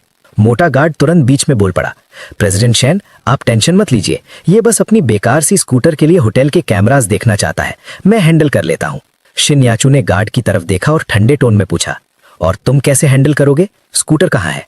गार्ड हल्की सी शैतानी स्माइल के साथ बोला, कल ड्यूटी पे जो शाह जैंग था उसने देखा कि सिटी एनफोर्समेंट वाले आए और इसकी बाइक उठा के ट्रक में डाल के ले गए। ये सुनते ही चिन्मो का गुस्सा फट पड़ा। तुमने देखा कि मेरी बाइक ले जा रहे थे और एक शब्द तक नहीं बोला? मैं तुम्हारे होटल के स्टाफ के लिए फूड डिलीवर करने आया था, सिर्फ यहाँ डिलीवरी करने की वजह से मेरी जॉब चली गई, और जब मेरी बाइक भी ले गए तुमने वॉर्न तक नहीं किया, थोड़ी देर के लिए देख भी नहीं सकते थे? तुम लोगों में जरा सी भी इंसानियत नहीं है। मोटा गार्ड उसकी हालत देखकर खुश लग रहा था, हंस के बोला, और हम क्यों मदद करें तुम्हारी? बस इनफ। अब शिनयाचू क्लियरली इरिटेट हो चुकी थी। उसने गार्ड से कहा, इसे एलिवेटर से ऊपर ले जाओ, मेरे ऑफिस में लाओ। ये कहकर वो पार्किंग की तरफ चली गई। मोटा गार्ड एकदम शॉक हो गया, क्या शिनयाचू ने तुझे अपने ऑफिस बुलाया है? शिनयाचू का ऑफिस 29th फ्लोर पर था और वहां सिर्फ रिस्ट्रिक्टेड एलिवेटर से ही जा सकते थे। होटल के सारे मैनेजमेंट ऑफिसेज भी वहीं थे। एक एलिवेटर सिर्फ स्टाफ के लिए था और बाहर के लोगों को यूज करने के लिए स्पेशल परमिशन चाहिए थी। अभी जो शिनयाचू ने किया वो बिल्कुल अनएक्सपेक्टेड था। मतलब शिनयाचू ने सीधा उस मोटे गार्ड को ऑर्डर दिया था कि चिन्मो को एलिवेटर एक्सेस दे। 29th फ्लोर पर पहुंचने के बाद चिन्मो ने शिनयाचू का ऑफिस ढूंढ लिया। दरवाजे पर एक प्लैक लगा था, जनरल मैनेजर। चिन्मो को बिल्कुल एक्सपेक्ट नहीं था कि शिनयाचू इतनी यंग एज में इतनी बड़ी पोजीशन पर होगी। ये सच में इंप्रेसिव था, लेकिन उस मोमेंट में भी उसके दिमाग ने उल्टे सीधे ख्याल बनाना शुरू कर दिया। क्या वो यहां तक पहुंचने के लिए किसी के साथ सोई होगी? वैसे उसकी लुक्स तो वैसी ही थी। चिन्मो ने जिंदगी में ज्यादा दुनिया नहीं देखी थी। उसके लिए ये ऑफिस ही सबसे लग्जूरियस जगह थी जो उसने कभी देखी हो। शिनयाचू एक लाइट टॉप में थी और उसने खुद उसके लिए कॉफी बनाई। कप देते हुए उसने सीधा पूछा, तुम्हारी स्कूटर की क्या कीमत थी? पता नहीं क्यों चिन्मो का मन हुआ उसे थोड़ा चिढ़ाने का। उसने तंज भरी नजर से देखा और बोला, पैसे? तुम्हारे लिए पैसे ही सब कुछ है? क्या पैसे सब सॉल्व कर सकते हैं? मैं तुम्हें बता रहा हूं, मैं 3 साल से उस स्कूटर को चला रहा था। जब से डिलीवरी शुरू की थी तब से वो मेरे साथ था। धूप बारिश हर मुश्किल में साथ दिया उसने, और अब सिर्फ इसलिए कि उसने तुम्हारी कंपनी में एक डिलीवरी की, वो हमेशा के लिए चला गया। तुम लोगों को ये ठीक लगता है? तुम्हारी कॉन्शियंस अलाउ करती है ये? शिनयाचू कॉफी पकड़कर डेस्क से टिक कर खड़ी थी। उसने शांत टोन में कहा, तुम इसे ऐसे बोल रहे हो जैसे तुम्हारा उस स्कूटर के साथ कोई इमोशनल रिश्ता था, पर चाहे जितना भी हो रियलिटी नहीं बदलेगी। मैं तुम्हारी स्कूटर सिटी एनफोर्समेंट से वापस नहीं ला सकती, तो सीधा बोलो कितना पैसा चाहिए। ये सुनते ही चिन्मो इरिटेट हो गया। क्या तुम पैसे के अलावा किसी और टॉपिक पर बात नहीं कर सकती? शिनयाचू अपनी यूजुअल एरोगेंट टोन में बोली, जिसका कैरेक्टर क्वेश्चनेबल हो उसके साथ मैं सिर्फ पैसे की बात करती हूँ। चिन्मो उसे घूर के बोला, मेरा कैरेक्टर क्वेश्चनेबल? शिनयाचू तुरंत बोली, जो दूसरों का खाना चुरा के खाता है उसका कैरेक्टर अच्छा होता है। चिन्मो एक मोमेंट के लिए चुप हो गया। उसके पास जवाब नहीं था। शिनयाचू ने अपनी वॉच देखी और बोली, मेरा टाइम वेस्ट मत करो, मुझे मीटिंग के लिए जाना है। बस अमाउंट बताओ, मैं पे कर दूंगी। पता नहीं चिन्मो के अंदर से इतनी जिद कहां से आ गई, लेकिन वो लड़ने के मूड में आ गया। मैंने बोला ना, मुझे पैसे नहीं चाहिए, मुझे मेरी स्कूटर चाहिए। शिनयाचू ने सीधा नंबर बोलना शुरू किया। 5000 चलेगा? चिन्मो चुप रहा। 8000? फिर भी कोई जवाब नहीं। 10,000? अब तो इनफ होना चाहिए। चिन्मो ने उसकी आंखों में देखकर पूछा, क्या तुम्हें लगता है मैं तुम्हें ब्लैकमेल करने आया हूं? इतना गिरा हुआ समझती हूं मुझे? शिनयाचू का पेशेंस खत्म हो गया। ठंडे लेकिन सख्त टोन में बोली, बस 20,000। अगर नहीं चाहिए तो अभी के अभी मेरे ऑफिस से निकल जाओ और दोबारा मेरे सामने मत आना। चिन्मो ने उंगली दिखाकर ड्रामेटिक स्टाइल में बोला, तुम्हारी जिंदगी कितनी बेकार है। तुम्हारी नजर में सिर्फ पैसा है। तुम क्या समझोगी किसी साथी को खोना क्या होता है? तुमसे फीलिंग्स की बात करना भी बेकार है। जाओ अपने पैसे को गले लगा के जियो, गुड बाय। ये कहकर वो मुड़ गया और डोर की तरफ चल दिया। रुको, शिनयाचू ने पीछे से आवाज लगाई। उसकी आवाज में हल्का सा गुस्सा था। बाद में रिग्रेट मत करना, मैं तुम्हें एक और चांस दे रही हूं। 20,000 कॉम्पेंसेशन। चिन्मो ने बिना मुड़े जवाब दिया, नहीं चाहिए, और चलता रहा। पीछे से शिनयाचू बोली, ठीक है, फिर मैं तुम्हारी एक हेल्प की कर्जदार हूं। कभी भी तुम्हें मेरी मदद चाहिए हो, जब तक वो मेरे प्रिंसिपल्स के अगेंस्ट नहीं है, मैं तुम्हारा एहसान चुकाऊंगी। मेरा नंबर याद रखना। किटी इंटरनेशनल होटल से बाहर निकलते ही चिन्मो का मन किया कि खुद को जोर का थप्पड़ मार ले। उसने हद कर दी थी। पूरे 20,000 और उसने मना कर दिया। ये मैंने क्या कर दिया? उसे शिनयाचू जैसे रिच लड़की के सामने टफ एक्ट करना ही था। एक्टिंग तो उसने सॉलिड करी, लेकिन उस एक्टिंग की प्राइस सीधा 20,000 का लॉस। अब खुद को कैसे समझाए ये उसे समझ नहीं आ रहा था। हाँ, एक चीज थी, उसके पास फिर से शिनयाचू का नंबर आ गया था। बस इसी बात से वो थोड़ा सा खुद को कंसोल कर रहा था। वापस जाते हुए चिन्मो कैजुअली अपना सोशल मीडिया स्क्रॉल कर रहा था। तभी उसकी नजर गाओसू के एक पोस्ट पर पड़ी। थैंक्स मॉम, मुझे 24 साल पहले जन्म देने के लिए। मॉम, आपने बहुत मेहनत की है। ये पोस्ट देख के चिन्मो के अंदर एक अजीब सी गर्माहट आ गई। गाओसू उसका हाई स्कूल का क्लासमेट था। दोनों काफी क्लोज थे। उनकी आर्ट्स वाली क्लास में वैसे भी लड़के कम थे, और क्योंकि सीट्स मार्क्स के हिसाब से लगती थीं, दोनों हमेशा फ्रंट रो में बैठते थे। हर एग्जाम में दोनों टॉप के आसपास रहते थे। फर्स्ट रैंक कभी चिन्मो का होता, कभी गाओसू का। बेसिकली टॉप पोजीशन उन दोनों के बीच ही घूमती रहती थी। स्कूल के बाद गाओसू ने 590 मार्क्स के साथ यूनान यूनिवर्सिटी ज्वाइन कर ली। चिन्मो ने 600 से ज्यादा स्कोर किया था, फिर भी उसने पढ़ाई छोड़ दी। रीजन सिंपल था, घर की फाइनेंशियल कंडीशन। उसके फादर की किडनी डिजीज में पैसा लग रहा था और चिन्मो जल्दी काम करके घर का बोझ हल्का करना चाहता था। 4 साल पहले गाओसू पढ़ने के लिए कुनमिंग गया और चिन्मो काम करने। शुरू में दोनों मिलते रहते थे, लेकिन धीरे धीरे उनकी लाइफ अलग हो गई और कांटेक्ट कम हो गया। फिर भी उनके बीच का बॉन्ड कभी खत्म नहीं हुआ। पोस्ट देख के चिन्मो ने कमेंट किया, हैप्पी बर्थडे ब्रो। थोड़ी देर बाद गाओसू का मैसेज आया, मोमो आज फ्री हो, मेरे बर्थडे पे आजा। लगभग आधा साल हो गया मिले हुए। चिन्मो ने रिप्लाई किया, आधा साल से भी ज्यादा। तू ग्रेजुएशन के पास है ना? गाओसू बोला, हाँ, अब कैंपस से बाहर आ सकता हूँ, इंटर्नशिप ढूंढ रहा हूँ। चिन्मो ने पूछा, कोई अच्छा ऑप्शन मिला? गाओसू बोला, मैंने बिजनेस एडमिनिस्ट्रेशन लिया था, कुछ कंपनीज रिजेक्ट कर दी हैं, अब होटल मैनेजमेंट में जाना चाहता हूँ। तू आ जा, बैठ के बात करते हैं, डिनी रोड पर है पार्टी, और हाँ, अपनी गर्लफ्रेंड को भी ले आना, देखो जरा तू कैसा कर रहा है लाइफ में। स्क्रीन देखते हुए चिन्मो इमोशनल हो गया। अगर वो 4 साल पहले पढ़ाई कंटिन्यू कर पाता तो शायद आज वो भी ऐसे ही कैजुअली बोल रहा होता कि इंटर्नशिप ढूंढ रहा हूं। कुछ लोग अपनी जिंदगी चूज करते हैं और कुछ लोगों को जिंदगी चूज करती है, और गर्लफ्रेंड वो कहां से लाता। तभी अचानक उसके दिमाग में एक आइडिया आया। शिन यूचू, उसने कहा था ना, एक फेवर करेगी, क्या वो उसे आज डिनर पर ले जा सकता है? एक तीर से 2 निशाने, गाओसू से इंट्रोड्यूस भी कर देगा, और शिन यूचू होटल की जनरल मैनेजर है, डायरेक्ट जॉब ना सही, कनेक्शंस तो मिल ही सकते हैं। ये सोच के उसने तुरंत शिन यूचू को कॉल किया। फोन उठाते ही शिन यूचू ने बोला, क्या हुआ, अब रिग्रेट हो रहा है? 20,000 चाहिए अब? चिन्मो ने हल्का सा मजाक किया, तुम्हारे हिसाब से क्या मैं नॉर्मल इंसान नहीं हो सकता, कॉल करते ही पैसे मांगूंगा? शिन यूचू हंसी, बिना हाइड किए, तो फिर क्यों कॉल किया? चिन्मो बोला, तुमने खुद कहा था एक फेवर करोगी जब तक तुम्हारे प्रिंसिपल्स के अगेंस्ट ना हो, याद है ना? शिन यूचू ने जवाब दिया, हाँ मैंने बोला था, तो क्या चाहते हो तुम? चिन्मो बोला, आज रात मेरे साथ एक दोस्त के बर्थडे डिनर पर चलो, बस एक मील शेयर करना है, ये तुम्हारे प्रिंसिपल्स के अगेंस्ट नहीं है, राइट? इतना भी ज्यादा नहीं मांग रहा, सिर्फ डिनर। फोन के दूसरे साइड से शिन यूचू की आवाज थोड़ी तेज हो गई, तुम चाहते हो मैं तुम्हारे साथ डिनर करने जाऊं? तुम्हें लगता है मेरे पास इतना फ्री टाइम है? चिन्मो का टोन थोड़ा ठंडा हो गया, अगर नहीं आना तो मत आओ, मैं फोर्स नहीं कर रहा, पर फिर मुझे अच्छे से समझ आ जाएगा कि तुम कैसी इंसान हो, सिर्फ पैसे देखने वाली और अपनी बात ना रखने वाली। आना है या नहीं तुम्हारी मर्जी। लगता था शिन यूचू सच में इरिटेट हो गई थी। दांत भींचकर बोली, ठीक है, मैं आऊंगी, आज रात डिनर पर चलूंगी तुम्हारे साथ, उसके बाद मुझे डिस्टर्ब मत करना, फिर हम बराबर। चिन्मो बोला, पर एक बात प्रॉमिस करो, डिनर टेबल पर मुझे एम्बैरस मत करना, मैं भी कोई गलत हरकत नहीं करूंगा, बस एक फ्रेंड की तरह आना। शिन यूचू ने बिना ज्यादा सोचे कहा, फाइन, समझ गई, आज रात मिलते हैं। शिन यूचू से बात सेट होने के बाद चिन्मो थोड़ा खुश हो गया। आधे साल बाद गाओसू से मिलने वाला था, ऊपर से आज उसका बर्थडे भी था। रास्ते में उसने एक छोटी सी कन्वीनियंस शॉप से एक लाल एनवेलप लिया और उसमें 500 युआन डाल दिए। उसके लिए 500 युआन छोटी बात नहीं थी, लेकिन उसने सोचा गाओसू के फ्रेंड्स सब कॉलेज वाले होंगे और आजकल के स्टूडेंट्स काफी खर्चीले होते हैं, कहीं उसका एनवेलप छोटा ना लग जाए और गाओसू को ऑकवर्ड फील हो जाए। शाम 6:15 पर चिन्मो रेस्टोरेंट के एंट्रेंस पर पहुंचा। वहां ऑलरेडी शिन यूचू की व्हाइट रेंज रोवर खड़ी थी। उसने चिन्मो को आते देखा, गाड़ी से उतरकर सीधा उसकी तरफ आई, अभी भी बिजनेस अटायर में। चिन्मो ने उसे ऊपर से नीचे तक देखा।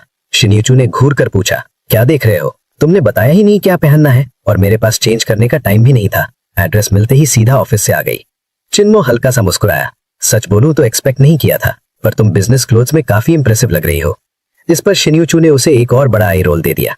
फिर चिन्मो उसे प्राइवेट डाइनिंग रूम के अंदर ले गया। जैसे ही उसने डोर खोला, उसने गाओसू को सेंटर वाली सीट पर बैठा देखा, अपने पास वाले लड़के से बात करते हुए। रूम में लगभग 10-12 लोग थे। जैसे ही गाओसू ने चिन्मो को देखा, तुरंत खड़ा हो गया और बोला, मोमो, फाइनली आ गया तू, सब तेरा ही वेट कर रहे थे, इधर आ, मेरे पास बैठ। उसने अपने पास वाले लड़के को साइड होने का सिग्नल दिया।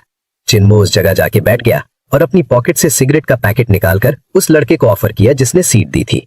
लड़के ने उसके हाथ में सस्ती सिगरेट देखी और लेने के बजाय टेबल पर रखे महंगे सिगरेट पैक की तरफ इशारा कर दिया, जैसे कह रहा हो मेरे पास बेटर है। थोड़ा ऑकवर्ड मोमेंट था। गाओसू ने सबको इंट्रोड्यूस करना शुरू किया। गाइज, ये चिन्मो है, हम सेम काउंटी से हैं और स्कूल में मेरा बेस्ट फ्रेंड था, ये भी टॉप स्टूडेंट था, कॉलेज एंट्रेंस एग्जाम में 600+ स्कोर किया था। चिन्मो हल्का सा कड़वा मुस्कुराया और बोला, छोड़ो ये सब पुरानी बातें, हैप्पी बर्थडे। उसने रेड एनवेलप गाओसू को दे दिया। गाओसू ने हल्का सा फील करके बोला, अरे मोमो, इतनी फॉर्मेलिटी क्यों? मैंने तुझे गिफ्ट लाने के लिए नहीं बुलाया, बस मिलने के लिए बुलाया था। चलो पहले खाना स्टार्ट करते हैं, खाते हैं, पीते हैं, बात करते हैं। फिर उसकी नजर शिन यूचू पर गई। ये तुम्हारी गर्लफ्रेंड है ना? क्या नाम है इनका? शिन यूचू ने इस बात पर कोई खास रिएक्शन नहीं दिया, बस हल्का सा स्माइल किया और बोली, मेरा नाम है शुन यूचू, उसने सीधा जवाब दिया। गाओसू ने उसकी तरफ देखकर थोड़ा प्राउड टोन में कहा, मैं गाओसू हूँ, यूनान यूनिवर्सिटी में बिजनेस एडमिनिस्ट्रेशन कर रहा हूँ। मोमो और मैं काफी पुराने दोस्त हैं। जब उसने अपनी यूनिवर्सिटी और मेजर का नाम लिया, उसकी आवाज थोड़ी और लाउड हो गई और उसका प्राइड क्लियरली फील हो रहा था। तभी एक और लड़का बीच में बोल पड़ा, चलो चलो खाना स्टार्ट करते हैं। प्राइवेट रूम फिर से लाइवली हो गया। कोई स्मोक कर रहा था, कोई बातें कर रहा था और 2 कपल्स तो ओपनली चिपक कर बैठे थे। गाओसू ने सिगरेट निकाली और चिन्मो को दी, फिर बोला, मोमो, अगर तू उस टाइम पढ़ाई कंटिन्यू करता तो आज डिलीवरी नहीं कर रहा होता। डिलीवरी बॉय है? गाओसू के पास बैठी लड़की ने तुरंत पूछा। टोन में हल्का सा कंटेम्प्ट था। Delivery boy? ऑनलाइन तो लोग बोलते रहते हैं कि डिलीवरी वाले लोग कस्टमर्स के खाने में से छुपके से खा लेते हैं, ये सच है क्या? चिन्मो कुछ बोलता उससे पहले एक और लड़का बोल पड़ा। अरे वो तो कुछ भी नहीं है, तुमने वो वीडियो नहीं देखा? एक डिलीवरी गाय एलिवेटर में कस्टमर के सूप से मुंह धो रहा था और फिर वापस डाल दिया। वो तो असली घिनौनी बात है। ये इंडस्ट्री ही बहुत मैसी है, प्लेटफॉर्म्स को कोई फर्क नहीं पड़ता। वैसे भी जिनके पास प्रॉपर जॉब होती है वो डिलीवरी थोड़ी करते हैं। ये सब सुन के चिन्मो का चेहरा जलने लगा। वो आंख उठा के किसी को देख भी नहीं पा रहा था, ना ही शिनयू चू की तरफ। तभी एक लड़की ने अचानक शिनयू चू की तरफ मुड़कर पूछा, तुम भी डिलीवरी करती हो क्या? शिनयू चू ने हल्की सी स्माइल के साथ जवाब दिया, हाँ, मैं और चिन्मो दोनों अपने कॉलीग्स के लिए डिलीवरी करते हैं। लड़की तुरंत इंप्रेस हो गई। रोज धूप हवा में डिलीवरी करना कितना टफ होता होगा ना, और फिर भी तुम्हारी स्किन इतनी अच्छी है, सीरियसली जेलस हूं। शिनयू चू बस मुस्कुरा दी, कुछ एक्सप्लेन नहीं किया। अनशेल्टर्ड लड़कियों को बात करने दिया। गाओसू को क्लियरली ऑकवर्ड फील हुआ। उसने धीरे से चिन्मो को कहा, दिल पे मत ले, वो लोग बस ऐसे ही बोल रहे हैं। चिन्मो ने हल्का सा कड़वा मुस्कुरा के बोला, ठीक है, समझता हूं। और वो सच में समझता था। कुनमिंग में इतने साल स्ट्रगल करते हुए उसने हर टाइप के लोग देखे थे। उसके हिसाब से कॉलेज स्टूडेंट्स सबसे ज्यादा इमेच्योर होते हैं। ना उन्हें दुनिया का रियल सेंस होता है, ना दूसरों की फीलिंग्स का। सबको लगता है वो स्पेशल है। थोड़ी देर बाद ड्रिंक्स के साथ टॉपिक्स चेंज होने लगे। गाओसू ने एक और सिगरेट दी और कैजुअली पूछा, अंकल की तबीयत अब कैसी है? किडनी ट्रांसप्लांट का चांस है? ये सुनते ही चिन्मो का मूड हैवी हो गया। उसने अपने सामने का ग्लास उठाया और एक सांस में पी गया। फिर धीरे से बोला, ज्यादा होप नहीं है। किडनी ट्रांसप्लांट में लाखों लगते हैं, हम अफोर्ड नहीं कर सकते। और पैसे होने से सब नहीं होता, मैच भी मिलना चाहिए। अभी तो बस कंजर्वेटिव ट्रीटमेंट चल रहा है। हर हफ्ते डायलिसिस के लिए हॉस्पिटल जाना पड़ता है। इतनी तकलीफ से बस हड्डियां ही रह गई हैं। गाओसू ने गहरी सांस ली, फिर बोला, तूने 600 प्लस स्कोर किया था, फिर भी कॉलेज क्यों नहीं गया? याद है स्कूल ने तेरे लिए फंड भी रेज किया था? चिन्मो ने सीधा काट दिया, वो पैसे मैंने पापा के ट्रीटमेंट में लगा दिए। गाओसू कुछ सेकंड्स चुप रहा, फिर धीरे से पूछा, पछतावा होता है? अगर तू पढ़ाई करता तो आज तेरे पास ज्यादा ऑप्शंस होते। चिन्मो ने सिर हिला दिया। चिन्मो ने गाओसू की दी हुई सिगरेट जलाई और धीमी तन्हा आवाज में बोला, अगर मुझे 100 बार भी दोबारा चूज करने का मौका मिले तब भी मैं वो पैसे अपने डैड की ट्रीटमेंट पर ही खर्च करता। गाओसू के दूसरी तरफ बैठी लड़की ने तुरंत लेक्चर देना शुरू कर दिया, तुम कितने इमेच्योर हो। तुम्हें वो पैसे पढ़ाई के लिए यूज करने चाहिए थे, जैसे हमने किया। पहले अच्छी यूनिवर्सिटी जाते, डिग्री लेते, फिर तुम्हारे पास जॉब के लिए इतने ऑप्शंस होते। ऐसे नहीं होता कि बस डिलीवरी ही करनी पड़ती।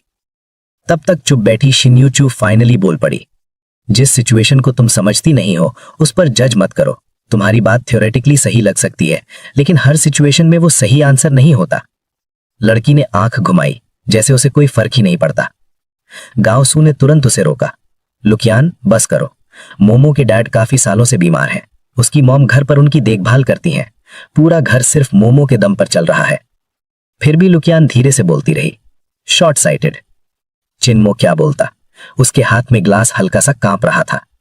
तभी उसने अचानक महसूस किया किसी के नरम गरम हाथ उसके हाथ के ऊपर आके टिक गए। उसने मुड़कर देखा, शिन्यू चू थी। उसकी आंखों में पहली बार एक अलग सी सॉफ्टनेस थी। लुकियान ने उन दोनों को टेढ़ी नजर से देखा, फिर गाओसू की तरफ मुड़कर बोली, लास्ट वीक जो रेज्यूमेस भेजने को बोला था भेजे? मुझे तो इंटरव्यू कॉल आ गया, तुम्हारा क्या हुआ? गाओसू एक्साइटेड हो गया, फोन निकाल के दिखाया, देखो आज दोपहर कॉल आया, कल सुबह इंटरव्यू है। लुकियान खुशी से उसे हक करके गाल पे किस कर दी। मुझे पक्का लगता है हम दोनों सिलेक्ट हो जाएंगे। सामने बैठी एक लड़की ने पूछा, क्या हुआ, इतने एक्साइटेड क्यों हो? लुकियान ने प्राउडली कहा, मैं और गाओसू ने एक ही होटल के लिए अप्लाई किया था और दोनों को इंटरव्यू कॉल आ गया, कल इंटरव्यू है।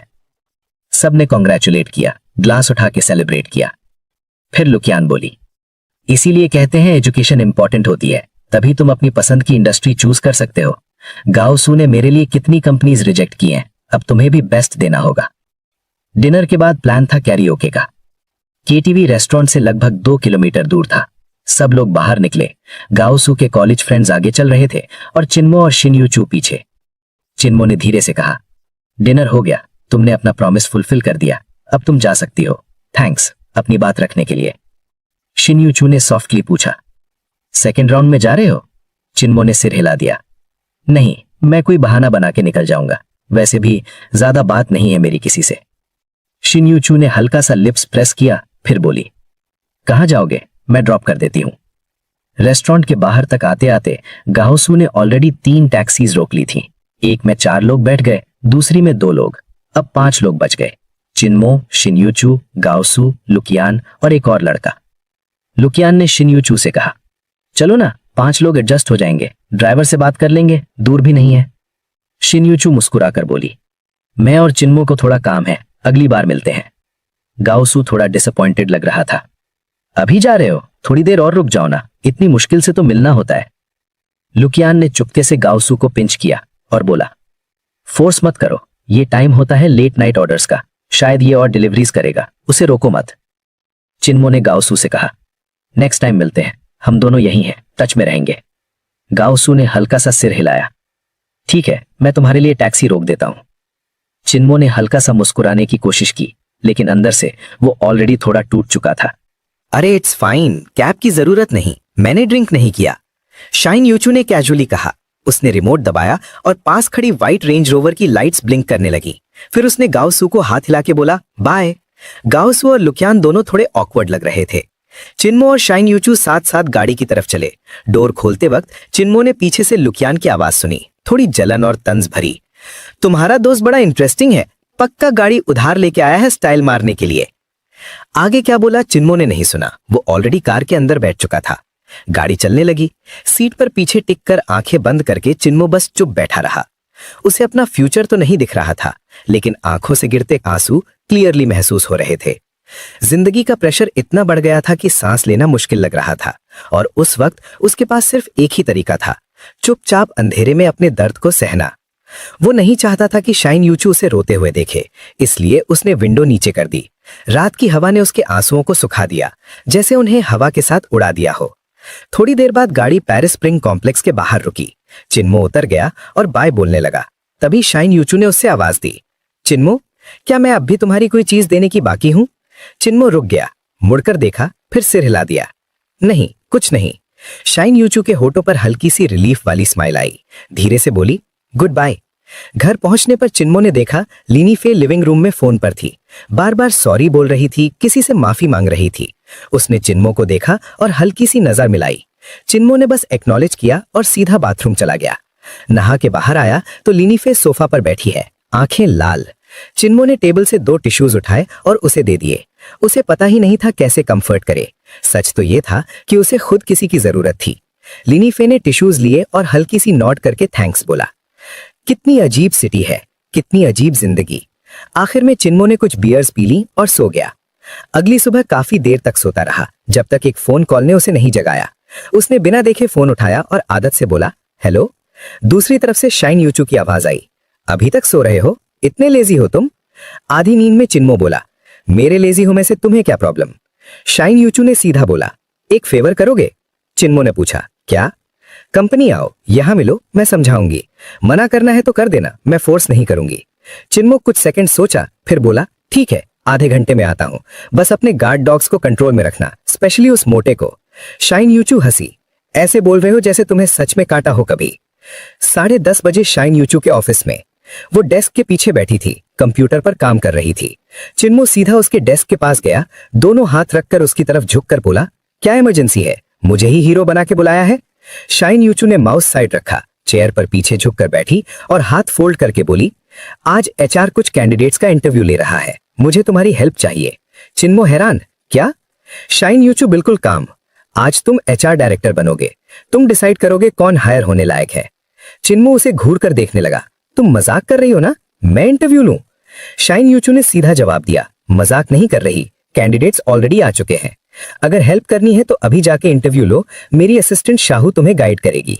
फिर कैजुअली ऐड किया, वैसे भी इंटरव्यूअर बनना मुश्किल नहीं है, बस लोगों को देखो, अगर अच्छा फील आए तो रख लो, नहीं तो रिजेक्ट कर दो। चिन्मो बिल्कुल कंफ्यूज हो गया, उसे समझ ही नहीं आ रहा था ये लड़की सच में सीरियस है या कोई और गेम चल रहा है। चिन्मो ने सीधा पूछा, तुम मुझे इंटरव्यू लेने के लिए क्यों बुला रही हो, कोई और हिडन मोटिव है क्या? शाइन यूचू के होठों पर हल्की सी अजीब स्माइल आई। वो खड़ी हुई और बोली, जाओ, श्याओ तुम्हें एचआर ऑफिस ले जाएगी। थोड़ी देर में तुम्हें खुद समझ आ जाएगा मैंने तुम्हें ये काम क्यों दिया। क्यूरियस होकर चिन्मो श्याओ के साथ इंटरव्यू रूम गया। डेस्क पर 4 फाइलें रखी थीं।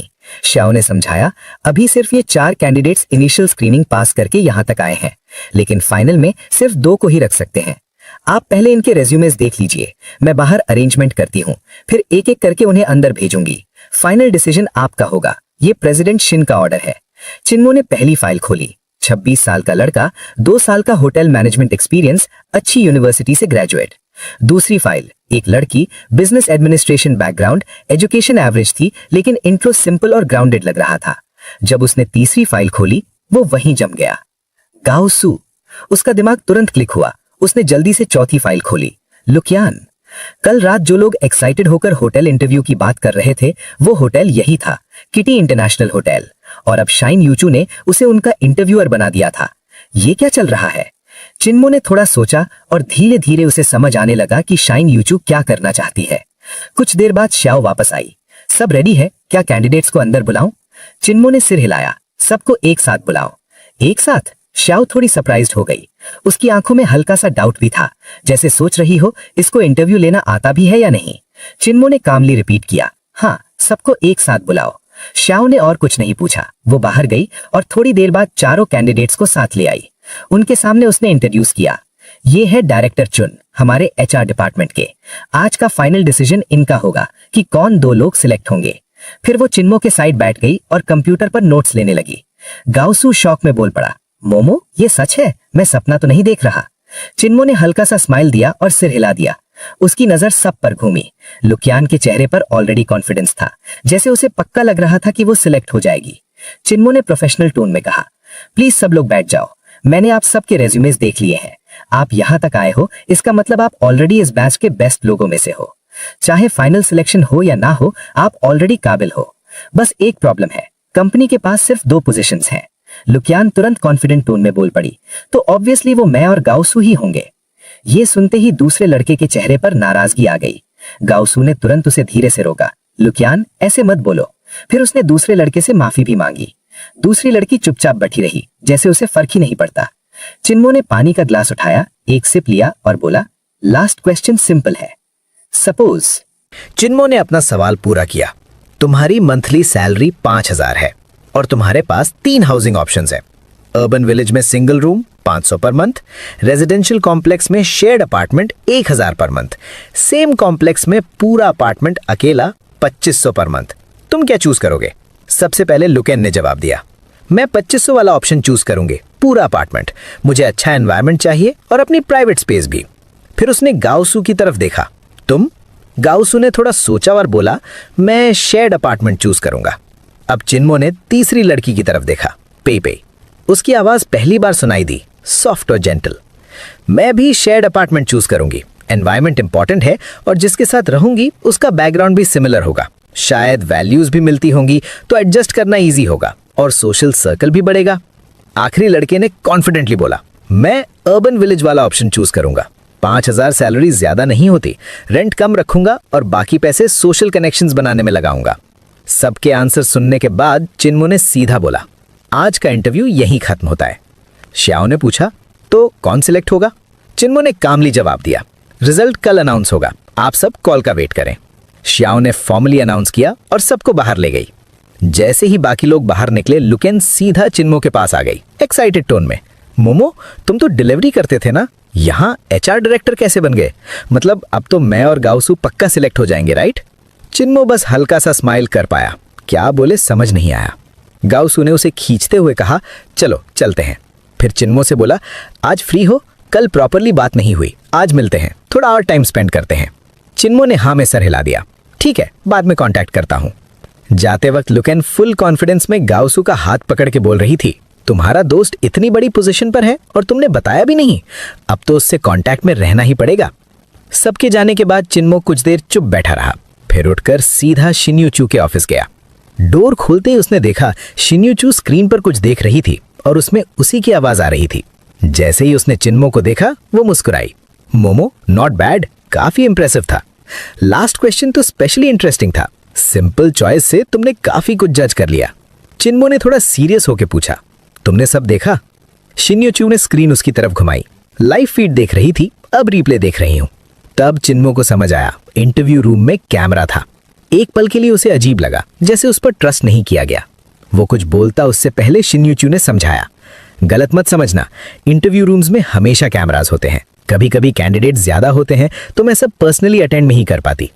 शिन्योचू ने स्माइल करते हुए पूछा, तो तुम्हारे हिसाब से कौन रहना चाहिए एंड में? फिर सीधा बोला, पेई और गाओसू, राइट? और क्यों? थोड़ा रुककर उसने टीज किया, और अगर तुम लुकेन को रिजेक्ट करते हो तो क्या तुम्हें डर नहीं लगता कि तुम्हारा दोस्त गाओसू तुमसे नाराज हो जाएगा?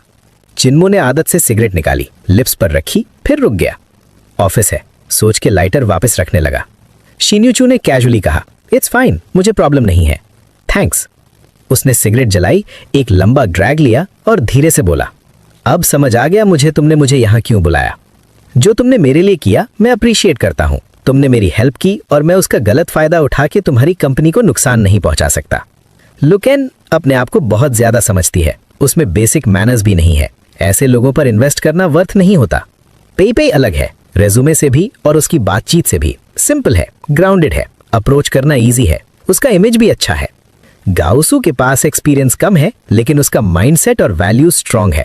पर्सनल रिलेशन साइड पर रखकर भी मैं कहूंगा उसे रखना चाहिए। फिर सीधा जवाब दिया, रही बात गाओसू के नाराज होने की, तो मैं तुम्हारी काइंडनेस का यूज नहीं करूंगा ऐसा डिसीजन लेने के लिए जो तुम्हारी कंपनी को हर्ट करे। इसलिए मैंने रिजल्ट तुरंत अनाउंस नहीं किया। फाइनल डिसीजन तुम्हारा ही होना चाहिए। शिन्योचू चेयर पर पीछे झुककर उसे देखती रही, फिर बोली, जब मैंने आज सुबह रेज्यूमेस देखे मुझे भी शॉक लगा। इतना कोइंसिडेंस एक्सपेक्ट नहीं किया था, इसलिए तुम्हें बुलाया। इंटरव्यू के बाद तुमने खुद देख लिया होगा, सिर्फ आइडेंटिटी चेंज हुई। कल का डिलीवरी बॉय आज का एचआर डायरेक्टर, और लोगों का एटीट्यूड तुरंत बदल गया। ये सोसाइटी बहुत प्रैक्टिकल है और लोग अक्सर हिपोक्रिटिकल होते हैं। चिन्मो ने सर हिलाया, समझ गया मैं तुम क्या करना चाहती थी। तुम चाह रही थी कि मैं अपनी डिग्निटी और कॉन्फिडेंस वापस फील करूं अपने फ्रेंड्स के सामने, पर तुमने मुझे एक ऑकवर्ड सिचुएशन में डाल दिया। अब गाओसू और लुकेन दोनों सोच रहे हैं कि उनका फ्यूचर मेरे हाथ में है। शिन्योचू ने बिल्कुल कैजुअल टोन में कहा, अगर इतना डिफिकल्ट लग रहा है तो दोनों को रख लो। मेरे होटल में ऑलरेडी 100 से ज्यादा लोग काम करते हैं, एक और सही। फाइनल डिसीजन तुम्हारा है। चिन्मो ने उसकी तरफ देखा, कुछ बोल ही नहीं पाया। फिर मुड़कर डोर की तरफ चला और बोला, ये तुम्हारा गेम है, मैं नहीं खेल रहा। मुझे ऐसी सिचुएशंस में मत डाला करो, मैं जा रहा हूं। रुको। शिन्योचू की आवाज पीछे से आई, अगर तुम्हें लगता है कि गाओसू तुम्हारा सच्चा दोस्त है तो वो समझ जाएगा तुमने लुकेन को क्यों रिजेक्ट किया। अगर वो इस बात पर तुमसे लड़ जाता है तो शायद वो इतना अच्छा दोस्त है ही नहीं। वो खुद जानता है लुकेन कैसी है। सच बोलो, क्या तुम्हें लगता है वो फ्यूचर में खुश रहेगा उसके साथ? रिलेशनशिप उनका पर्सनल मैटर है, पर कैरेक्टर तो एक नजर में समझ आ जाता है। तुम अपने दोस्त के लिए कुछ बोलना नहीं चाहोगे? चिन्मो वहीं खड़ा रहा, सब सुनता रहा, लेकिन उसने कुछ नहीं कहा। उसने डोर खोला और बाहर निकल गया। पीछे से शिन्योचू की आवाज फिर आई, तुमने ये शुरू किया है तो खत्म भी तुम्हें ही करना होगा। मैं नहीं चाहती तुम बीच में ही पीछे हट जाओ। कल तुम रिजल्ट अनाउंस करोगे। अगर तुम नहीं आए तो मैं गाओसू और लुकेन दोनों को हायर कर लूंगी, ताकि तुम अपने दोस्तों के सामने अपनी इमेज बचा सको। शिन्योचू की इंटेंशंस अच्छी थी, लेकिन जो सिचुएशन उसने क्रिएट की थी वो चिन्मो के लिए और भी ज्यादा कॉम्प्लिकेटेड बन चुकी थी।